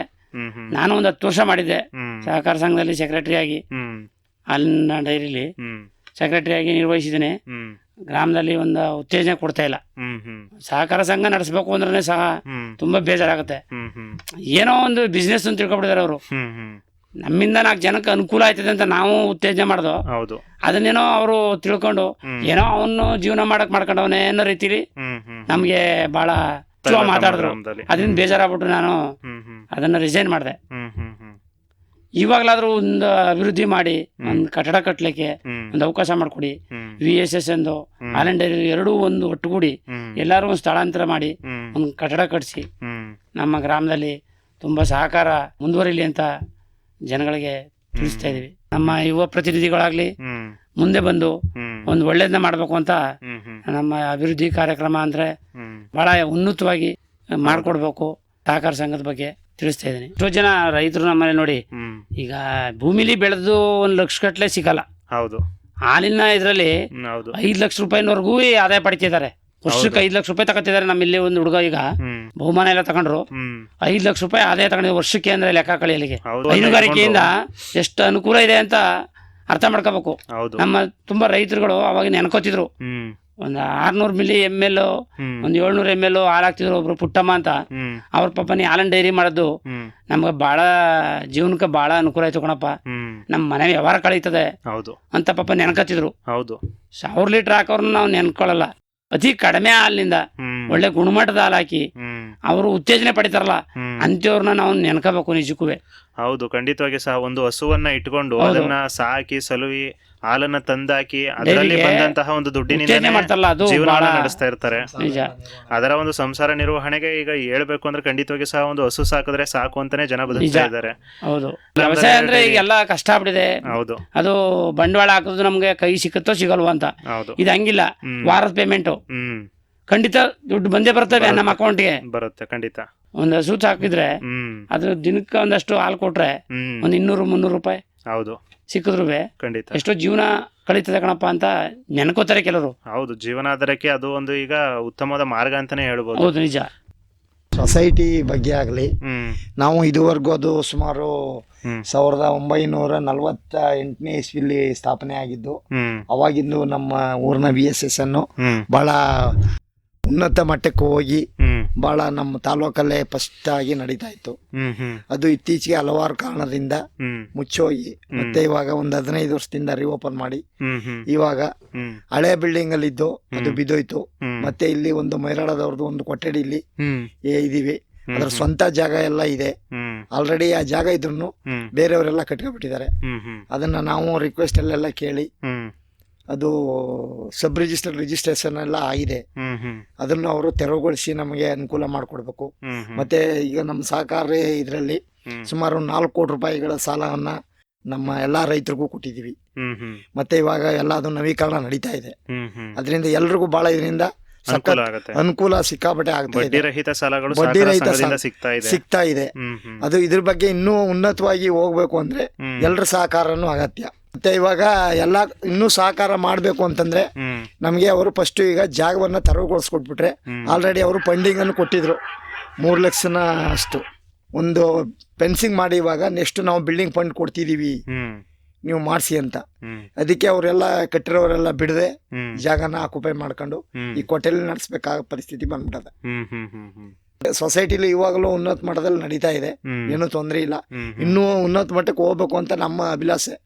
ನಾವು ಅದ್ರ ಬಗ್ಗೆ ನಾನು 2 ವರ್ಷ ಅಧ್ಯಕ್ಷನಾಗಿದೆ, ಪುನಃ ಬೇರೆಯವರು ಮಾಡ್ಲಿ, ಅವರು ಮಾದರಿ ಆಗ್ಲಿ ಅನ್ನೋ ಉದ್ದೇಶಕ್ಕೆ ನಾವು ಅವ್ರಿಗೆ ಸೈಡ್ ಬಿಟ್ಕೊಟ್ಟಿದೀವಿ. ಆಲ್ರೆಡಿ ನಾವು ಇವಾಗ ಡೈರೆಕ್ಟರ್ ಆಗಿದ್ದೀನಿ. ಸೊಸೈಟಿ ಇಂಪ್ರೂವ್ಮೆಂಟ್ಸ್ ಬಗ್ಗೆ ನಾವು ಹೆಚ್ಚಿನ ಗಮನ ತಗೊಂಡು ಇವಾಗಲೂ ಬಂದಿದ್ದಾರೆ. ನಮ್ಮ ಸೆಕ್ರೆಟರಿ ಅವರು ನವೀಕರಣ ಮಾಡ್ತಾ ಇದ್ದಾರೆ. ನಾವು ಇದ್ರ ಬಗ್ಗೆ ಯಾರು ಡಿಫಾಲ್ಟರ್ ಮಾಡಬೇಡಿ, ಎಲ್ರಿಗೂ ಬಡ್ಡಿ ಇಲ್ದೇವ್ ಸಾಲ ಕೊಡ್ಸಿ, ಯಾರ ಅರ್ಹತೆ ಇದೆ ಅವ್ನು ಯಾರು 1 ಎಕರೆ ಇರ್ಲಿ ಪ್ರತಿಯೊಬ್ಬರಿಗೂ ಕೊಡಿಸ್ಬೇಕು ಅನ್ನೋದೇ ನಮ್ಮ ಆಸೆ. ಮತ್ತೆ ಹಸು ಕರು ಲೋನು, ಈ ಗಾಡಿ, ಬೇರೆ ಯಾವುದೇ ಅನುಕೂಲ ಬತ್ತೆ, ಗೊಬ್ಬರದೇ ಆಗ್ಲಿ ಎಲ್ಲಾ ಚಟುವಟಿಕೆಯನ್ನು ಮಾಡ್ಬೇಕು ಅಂತ ನಮ್ಗೆ ಆಸಕ್ತಿ ಇದೆ. ಆದ್ರೆ ಸ್ಥಳದ ಅಭಾವದ ಕಾರಣದಿಂದ ನಾವು ಅದ್ರ ಬಗ್ಗೆ ಮುಂದುವರಿಯೋದಕ್ಕೆ ಕಷ್ಟ ಆಗಿದೆ. ಅದಕ್ಕೆ ನಾವು ಇದ್ರ ಬಗ್ಗೆ ಸ್ವಲ್ಪ ಅವರೆಲ್ಲ ಗಮನ ಕೊಟ್ಟು ಎಲ್ಲ ಅವ್ರು ಬಿಡಿಸ್ಕೊಟ್ರೆ ಇನ್ನೂ ಅನುಕೂಲ ಮಾಡೋದಕ್ಕೆ ನಮಗೂ ಖುಷಿ ಇರುತ್ತೆ ಅಂತ ನಾವು ಅನ್ಕೋತಾ ಇದ್ದೀವಿ. ಗ್ರಾಮದಲ್ಲಿ ಒಂದು ಸೊಸೈಟಿ ಇದ್ರೆ ಅದು ಹಲವಾರು ರೀತಿಯಲ್ಲಿ ಅಭಿವೃದ್ಧಿ ಆಗಿದೆ. ಆಲ್ರೆಡಿ 4 ಕೋಟಿ ಒಂದು 4 ಬ್ಯಾಚ್ ಕೊಟ್ಟಿದೀವಿ ಈಗ ಆಲ್ರೆಡಿ. ನಮ್ಮೂರು ಕಾಳಿಹುಂಡಿ ಮತ್ತೆ ಶಂಕಳ್ಳಿ 3 ಊರು ಸೇರಿದೆ ನಮ್ಮೂರು VSSN ಗೆ. ಆಲ್ರೆಡಿ ಫುಲ್ ಮುಚ್ಚೋಗಿದ್ದನ್ನ ಅದು 8 ಲಕ್ಷ ಸಾಲ ಎಲ್ಲ ಇತ್ತು, ಅದನ್ನೆಲ್ಲ ಕ್ಲಿಯರ್ ಮಾಡಿ ಈಗ ಒಂದ್ ಲೆವೆಲ್ ಬಂದಿದೀವಿ. ಇವಾಗ ಅದರಲ್ಲಿ ಇವಾಗ ಒಂದು 4 ಕೋಟಿ ರನ್ನಿಂಗ್ ಆಲ್ರೆಡಿ ಆಯ್ತಾ ಇದೆ. ಒಟ್ಟಾರೆ ಗ್ರಾಮದ ಅಭಿವೃದ್ಧಿಯಲ್ಲಿ ಸಾರ್ವಜನಿಕರ ಪಾತ್ರ ಎಷ್ಟು ಪ್ರಾಮುಖ್ಯ ಹೊಂದಿರುತ್ತೆ ಅನ್ನೋದ್ರ ಬಗ್ಗೆ ಹೇಳೋದಾದ್ರೆ, ನಮ್ಮ ಗ್ರಾಮದಲ್ಲಿ ಒಳ್ಳೇದಕ್ಕೆ ಅಪೇಕ್ಷೆನೇ ಪಡಲ್ಲ ಯಾರು. ಒಳ್ಳೇದು ಮಾಡಬೇಕು ಅಂದ್ರೆ ಯಾರು ಮುಂದಕ್ಕೆ ಬರಲ್ಲ. ನಿಜಕ್ಕೂ ಹೇಳ್ಕೋಬೇಕು ಅಂದ್ರೆ ಈಗ ನೋಡಿ, ಹೊಳೆ ನಮ್ಮಲ್ಲಿ ಕಬಿನಿ ಜಲಾಶಯ ಇರೋದ್ರಿಂದ ಹೈನುಗಾರಿಕೆಗೆ ತುಂಬಾ ಉತ್ಕೃಷ್ಟವಾಗಿದೆ. ಅದಕ್ಕೋಸ್ಕರ ನಾವೇನ್ ಮಾಡ್ತೀವಿ, ಹೈನುಗಾರಿಕೆನ ತೊಡಸ್ಕೊಂಡಿದ್ದೀವಿ. ಅದರಲ್ಲಿ ನಮ್ಮ ಗ್ರಾಮದಲ್ಲಿ ಒಂದ ಒಳ್ಳೆ ಇದಾಗ್ಲಿ, ದನ ಕರುಗಳಿಗೆ ನೀರು ಕುಡಿಯಕ್ಕೆ ಹೋಗಕ್ಕೆ ಒಳಗೆ ಹೋಗಕ್ಕೆ ಆಗಲ್ಲ, ಆ ಮಟ್ಟಕ್ಕಾಗಿದೆ ಒಳ್ಳೆ ಪರಿಸ್ಥಿತಿ. ಅದನ್ನ ಗಮನಿಸಿ ಸ್ವಲ್ಪ ಮುಖಂಡರುಗಳು ತಿಳ್ಕೊಂಡು ಅದನ್ನ ರಸ್ತೆ ಕ್ಲೀನಾಗಿ ಮಾಡಿಸಿ, ಒಳ್ಳೆ ಸೋಪಾನ ಕಟ್ಟೆ ಮಾಡಿಸಿ, ಎಲ್ಲ ಸ್ವಲ್ಪ ದನ ಕರುಗಳು ಹೋಗಕ್ಕೆ ಸ್ವಲ್ಪ ಅವಕಾಶ ಮಾಡಿ. ತುಂಬಾ ಹದಗೆಟ್ಟೋಗಿದೆ. ನಮ್ಮ ಜಾನುವಾರುಗಳಿಗೆ ನೀರು ಕುಡಿಬೇಕಾಗ್ಲಿ ಮತ್ತೊಂದಕ್ಕಾಗ್ಲಿ ಗ್ರಾಮದಲ್ಲಿ ಬಹಳ ಹದಗೆಟ್ಟೋಗಿರೋ ಕಾರ್ಯಕ್ರಮ ಆಗ್ಬಿಟ್ಟಿದೆ. ಯಾರು ಅದನ್ನ ಗಮನ ವಹಿಸ್ತಿಲ್ಲ. ಹಾಗಾದ್ರೆ ಸರ್, ಪ್ರಸ್ತುತಿಯಾಗಿಯೂ ಸಹ ತಮ್ಮ ಗ್ರಾಮದಲ್ಲಿ ಇನ್ನೂ ಏನೆಲ್ಲ ಅಭಿವೃದ್ಧಿ ಕಾರ್ಯಕ್ರಮಗಳು ಆಗಬೇಕು ಅದ್ರ ಬಗ್ಗೆ ತಿಳಿಸೋದಾದ್ರೆ? ನಮ್ಮ ಗ್ರಾಮದಲ್ಲಿ ಅಭಿವೃದ್ಧಿ ಕಾರ್ಯಕ್ರಮಗಳು ಅಂದ್ರೆ ನೀರಿನ ಟ್ಯಾಂಕು ತುಂಬಾ ಹದಗೆಟ್ಟಿರೋದ್ರಿಂದ ಅದನ್ನು ಸಹ ನಮ್ಮ ಗ್ರಾಮದವರು ಇಲ್ಲ ನಾವುಗಳೇ ಫಂಡ್ ಹಾಕಿ ಮಾಡೋದಾಗ್ಲಿ, ಇಲ್ಲ ಪಂಚಾಯತಿದಂತೂ ನಿರ್ಲಕ್ಷ್ಯ ಆಗ್ಬಿಟ್ಟಿದೆ. ಪಂಚಾಯತಿಯಿಂದ ಫಂಡ್ ಇಲ್ಲ ಅಂತಾರೆ, ಅಲ್ಲಿ ಕೆಲಸ ಮಾಡೋರಿಗೆ ಸಂಬಳ ಕೊಡೋಕ್ಕೆ ದುಡ್ಡಿಲ್ಲ ಅಂತಾರೆ. ಆದರೆ ಇರೋ ಬರೋ ಫಂಡ್ಗಳನ್ನ ನಮ್ಮ ಗ್ರಾಮ ಪಂಚಾಯತಿಯವರು ತಂದು ಒಂದು ಇದರಿಂದ ಜಿಲ್ಲಾ ಪಂಚಾಯತಿಯಿಂದ ಅಲ್ಲಿ ಒಂದು ಕುಡಿಯೋ ನೀರಿನ ವ್ಯವಸ್ಥೆಗೆ ಒಂದು ಟ್ಯಾಂಕ್ ಮಾಡಿಸ್ಕೊಡ್ಬೇಕಾಗಿ ನಮ್ಮ ಗ್ರಾಮದಲ್ಲಿ ಬಹಳ ಹದಗೆಟ್ಟೋಗಿದೆ. 2 ಟ್ಯಾಂಕ್ಗಳಿವೆ, ನೀರಿನ ಟ್ಯಾಂಕ್ಗಳು ಸ್ಥಿತಿಲಗೊಳ್ಳೋದ್ರಿಂದ ಅದನ್ನ ಅಭಿವೃದ್ಧಿ ಪಡಿಸ್ಬೇಕು ಅಂತ ಕೇಳ್ಕೊತಾ ಇದೀವಿ. ನಮ್ಮ ಗ್ರಾಮದಲ್ಲಿ ಅಂದ್ರೆ ಒಳಚರಂಡಿ ಬಹಳ ಸಮಸ್ಯೆ ಆಗಿರೋದು. ಈಗ ನೈರ್ಮಲ್ಯ ಹದಗೆಡ್ತಾ ಇರೋದು ಅಂದ್ರೆ ಪ್ರಮುಖ ಬೀದಿಗಳಲ್ಲಿ ಕಾಂಕ್ರೀಟ್ ವ್ಯವಸ್ಥೆ ಆಗ್ಬಿಟ್ಟು ಅಲ್ಲಿಂದ ನೀರು ಸರಿಸಾಗಿ ಹೋಯ್ತಾ ಇದೆ. ಈಗ ಅದನ್ನ ತಗೊಂಬಂದು ನೋಡಿ, ಅಂಬೇಡ್ಕರ್ ಬೀದಿಯಿಂದ ತಗೊಂಬಂದು ನಮ್ಮ ಜಮೀನಿಗೆಲ್ಲ ನೀರು ಬಿಟ್ಬಿಟ್ಟಿದ್ದಾರೆ. ಅದನ್ನ ನಾವು ಜಮೀನ ಉಪಯೋಗ ಮಾಡ್ಕೊಳಕ್ಕೆ ಆಯ್ತಾ ಇಲ್ಲ. ಈಗ ಅಲ್ಲಿ ಚರಂಡಿ ನೀರು ನಮ್ಮ ಜಮೀನಿಗೆ ಬಿಡ್ತಾ ಇದೆ. ಅದನ್ನ ಅರ್ಜಿ ಕೊಟ್ಟು ನಮ್ಮ ಮಾಸ್ಟರ್ ಚಿಕ್ಕಪ್ಪನ ಮಂಗ ಅವ್ರ ಜಮೀನ್ದು ಅವ್ರೊಂದು ಅರ್ಜಿ ಕೊಟ್ಟು ಸುಮಾರು ದಿನಗಳಾಯ್ತು, ವರ್ಷಗಳೇ ಆಗೋಯ್ತು. ಆದ್ರೆ ನಮ್ಮ EO ಸಾಹೇಬ್ರಲ್ಲಿ, ನಮ್ಮ ಗ್ರಾಮ ಪಂಚಾಯತಿ PDO ಆಗ್ಲಿ, ಅಧ್ಯಕ್ಷರುಗಳಾಗ್ಲಿ ಯಾರು ಅದನ್ನ ಗಮನ ವಹಿಸ್ತಾ ಇಲ್ಲ. ನಮ್ಮಲ್ಲಿ ಫಂಡ್ ಇಲ್ಲ. ಇದೇ ಕಾರಣ ಹೇಳ್ತಾ ಇದಾರೆ. ನಾವು ಜಮೀನ ಪಾಳ ಬಿಟ್ಬಿಟ್ಟಿದೀವಿ. ಜಮೀನ್ ಏನೂ ಮಾಡಕ್ ಇಲ್ಲ, ಅದನ್ನ ಬಳಸಕ್ಕೂ ಸಹ ಆಗ್ತಾ ಇಲ್ಲ. ಅಲ್ಲಿ ತಿರ್ಗಾಡ್ಲಿಕ್ಕೂ ದನ ಕರುಗಳು ಮೇಯ್ಲಿಕ್ಕೂ ಸಹ ನಾವು ಹೋಗಿ ಓಡಾಡಕ್ಕೂ ಸಹ ಆಯ್ತಾ ಇಲ್ಲ. ಹಂಗಾಗಿ ನಾವು ಏನೂ ಸದುಪಯೋಗ ಪಡಿಸ್ಕೊಳಕ್ ಆಯ್ತಾ ಇಲ್ಲ. ಅದನ್ನ ದಯವಿಟ್ಟು ನಿರ್ವಹಣೆ ಮಾಡ್ಕೊಡ್ಬೇಕು ಅಂತ ಒಳಚರಂಡಿ ಮಾಡಿ, ಇಲ್ಲ ಕಾಲುವೆ ಬಿಡಬೇಡಿ ಅಂತ ಹೇಳ್ತಾ ಇದೀವಿ. ಒಂದು ಇಂಗುಗುಂಡಿ ರೀತಿ ಮಾಡಿ ಅದನ್ನ ಒಳ್ಳೆ ಉತ್ತಮ ಮಾರ್ಗವಾಗಿ ನಡೆಸ್ಕೊಡ್ಬೇಕಾಗಿ ಕೇಳ್ಕೊತಾ ಇದೀವಿ. ಬೇಸಿಗೆ ಟೈಮ್ಗೆ ನಮಗೆ ನೀರಾವರಿ ವ್ಯವಸ್ಥೆ ಸ್ವಲ್ಪ ತೊಂದರೆ ಇರೋದ್ರಿಂದ ಹೊಳೆಗೆ ಹೋಗ್ಬೇಕಾದ್ರೆ ಬಟ್ಟೆ ವಾಶ್ ಮಾಡೋದಕ್ಕೆ, ದನಗಳಿಗೆ ಜಾನುವಾರುಗಳ ನೀರು ಕುಡಿಯೋದಕ್ಕೆ ಆ ರಸ್ತೆ ವ್ಯವಸ್ಥೆ ಮಾಡಿಸ್ಕೊಡ್ಬೇಕು ಅಂತ ನಾವು ತುಂಬಾ ಕೇಳ್ಕೊತಾ ಇದೀವಿ. ಸುಮಾರು ವರ್ಷದಿಂದ ಮನವಿ ಮಾಡಿದ್ರು ಅದ್ರ ಬಗ್ಗೆ ಸ್ಪಂದಿಸ್ತಾನೆ ಇಲ್ಲ. ಊರಿಂದ ಪಶ್ಚಿಮ ಭಾಗದಲ್ಲಿ ಹೊಳೆಗೆ ಬಟ್ಟೆ ಎಲ್ಲ ವಾಶ್ ಮಾಡೋದಿಕ್ಕೆ, ಜಾನುವಾರುಗಳಿಗೆಲ್ಲ ನೀರು ಕುಡಿಯೋದಿಕ್ಕೆ ಸಖತ್ತು ಸೌಲಭ್ಯ ಇದೆ. ಅದ್ರ ವ್ಯವಸ್ಥೆ ಬಗ್ಗೆ ನೀರಾವರಿ ನಿಗಮದವರಾಗ್ಲಿ ಅಥವಾ ಪಂಚಾಯತಿ PWD ಅವರಾಗ್ಲಿ, ಯಾರು ಪಂಚಾಯತಿಯಿಂದ ಆಗ್ಲಿ ಯಾರ ಬಗ್ಗೆ ಅದ್ರ ಬಗ್ಗೆ ಗಮನನೇ ಕೊಡ್ತಾ ಇಲ್ಲ.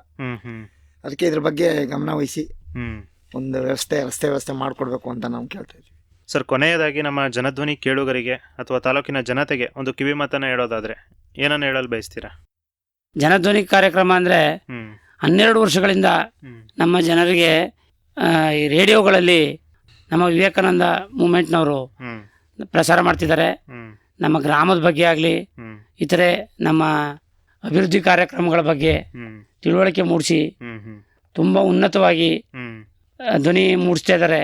ಅದನ್ನು ನಮ್ಮ ಹಲವಾರು ನಮ್ಮ ರಾಜ್ಯದ ಜನತೆಗಳು ಕೇಳ್ತಾ ಇದ್ದಾರೆ. 1-2 ಲಕ್ಷ 3 ಲಕ್ಷ ಜನ ಆದ್ರೂ ಕೇಳ್ತಾರೆ. ಹಿಂದೆ ಎಲ್ಲ ರೇಡಿಯೋಗಳು ಜಾಸ್ತಿ ಇದ್ದೋ, ಅದೊಂದು ಆ್ಯಪ್ ಡೌನ್ಲೋಡ್ ಮಾಡ್ಕೊಂಡ್ರೆ ಅದನ್ನ ನಾವು ಪ್ರಸಾರ ಕೇಳ್ಕೊಬೋದು. ಹಂಗಾಗಿ ನಮ್ಮ ಯೂತ್ ಮೂವ್ಮೆಂಟ್ನವರು ತುಂಬ ಅನುಕೂಲ ಮಾಡಿಕೊಟ್ಟಿದ್ದಾರೆ.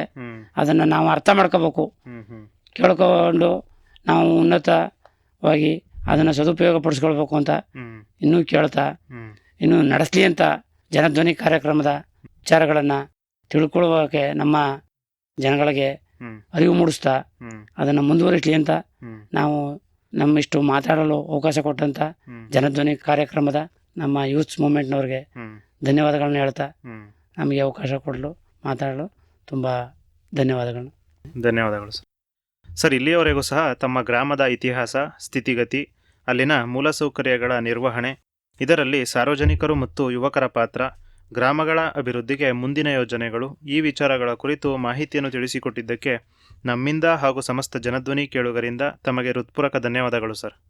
Thank you sir. ಪ್ರಿಯ ಕೇಳುಗರೆ, ಇದುವರೆಗೂ ನಮ್ಮೂರು ಕಾರ್ಯಕ್ರಮದಲ್ಲಿ ಸರಗೂರು ತಾಲೂಕಿನ ಕೇಬೆಡತೂರು ಗ್ರಾಮ ಪಂಚಾಯಿತಿಯ ಚೆಕ್ಕೂರು ಗ್ರಾಮದ ಯುವ ಮುಖಂಡರಾದ ಶ್ರೀಯುತ CV ಲೋಕೇಶ್ ಮತ್ತು ಚಂದ್ರಶೇಖರ ಮೂರ್ತಿರವರಿಂದ ಮಾಹಿತಿಯನ್ನು ತಿಳಿದುಕೊಂಡೆವು. ಇದೇ ರೀತಿ ಮತ್ತೊಂದು ಊರಿನ ಇತಿಹಾಸ, ಸ್ಥಿತಿಗತಿ, ಮೂಲಭೂತ ಸೌಕರ್ಯಗಳ ನಿರ್ವಹಣೆ ಮತ್ತು ನೈಸರ್ಗಿಕ ಸಂಪನ್ಮೂಲಗಳ ವಿಶೇಷತೆಯನ್ನು ಕುರಿತು ಮುಂದಿನ ನಮ್ಮೂರು ಕಾರ್ಯಕ್ರಮದಲ್ಲಿ ತಮ್ಮೆಲ್ಲರನ್ನೂ ಭೇಟಿಯಾಗುತ್ತೇನೆ. ಅಲ್ಲಿಯವರೆಗೂ ಕೇಳ್ತಾ ಇರಿ 90.8 ಕಂಪನಾಂಕದಲ್ಲಿ ಮೂಡಿಬರುತ್ತಿರುವ ಮೈಸೂರು ಜಿಲ್ಲೆಯ ಮೊಟ್ಟಮೊದಲ ಹಾಗೂ ಸರಗೂರಿನಿಂದ ಪ್ರಸಾರವಾಗುತ್ತಿರುವ ಸಮುದಾಯ ಬಾನುಲಿ ಕೇಂದ್ರ ಜನಧ್ವನಿ. ಧನ್ಯವಾದಗಳು. ನಮ್ಮೂರು ನಮ್ಮೂರು ನಮ್ಮೂರು ನಮ್ಮೂರು ನಮ್ಮೂರು ನಮ್ಮೂರು ನಮ್ಮೂರು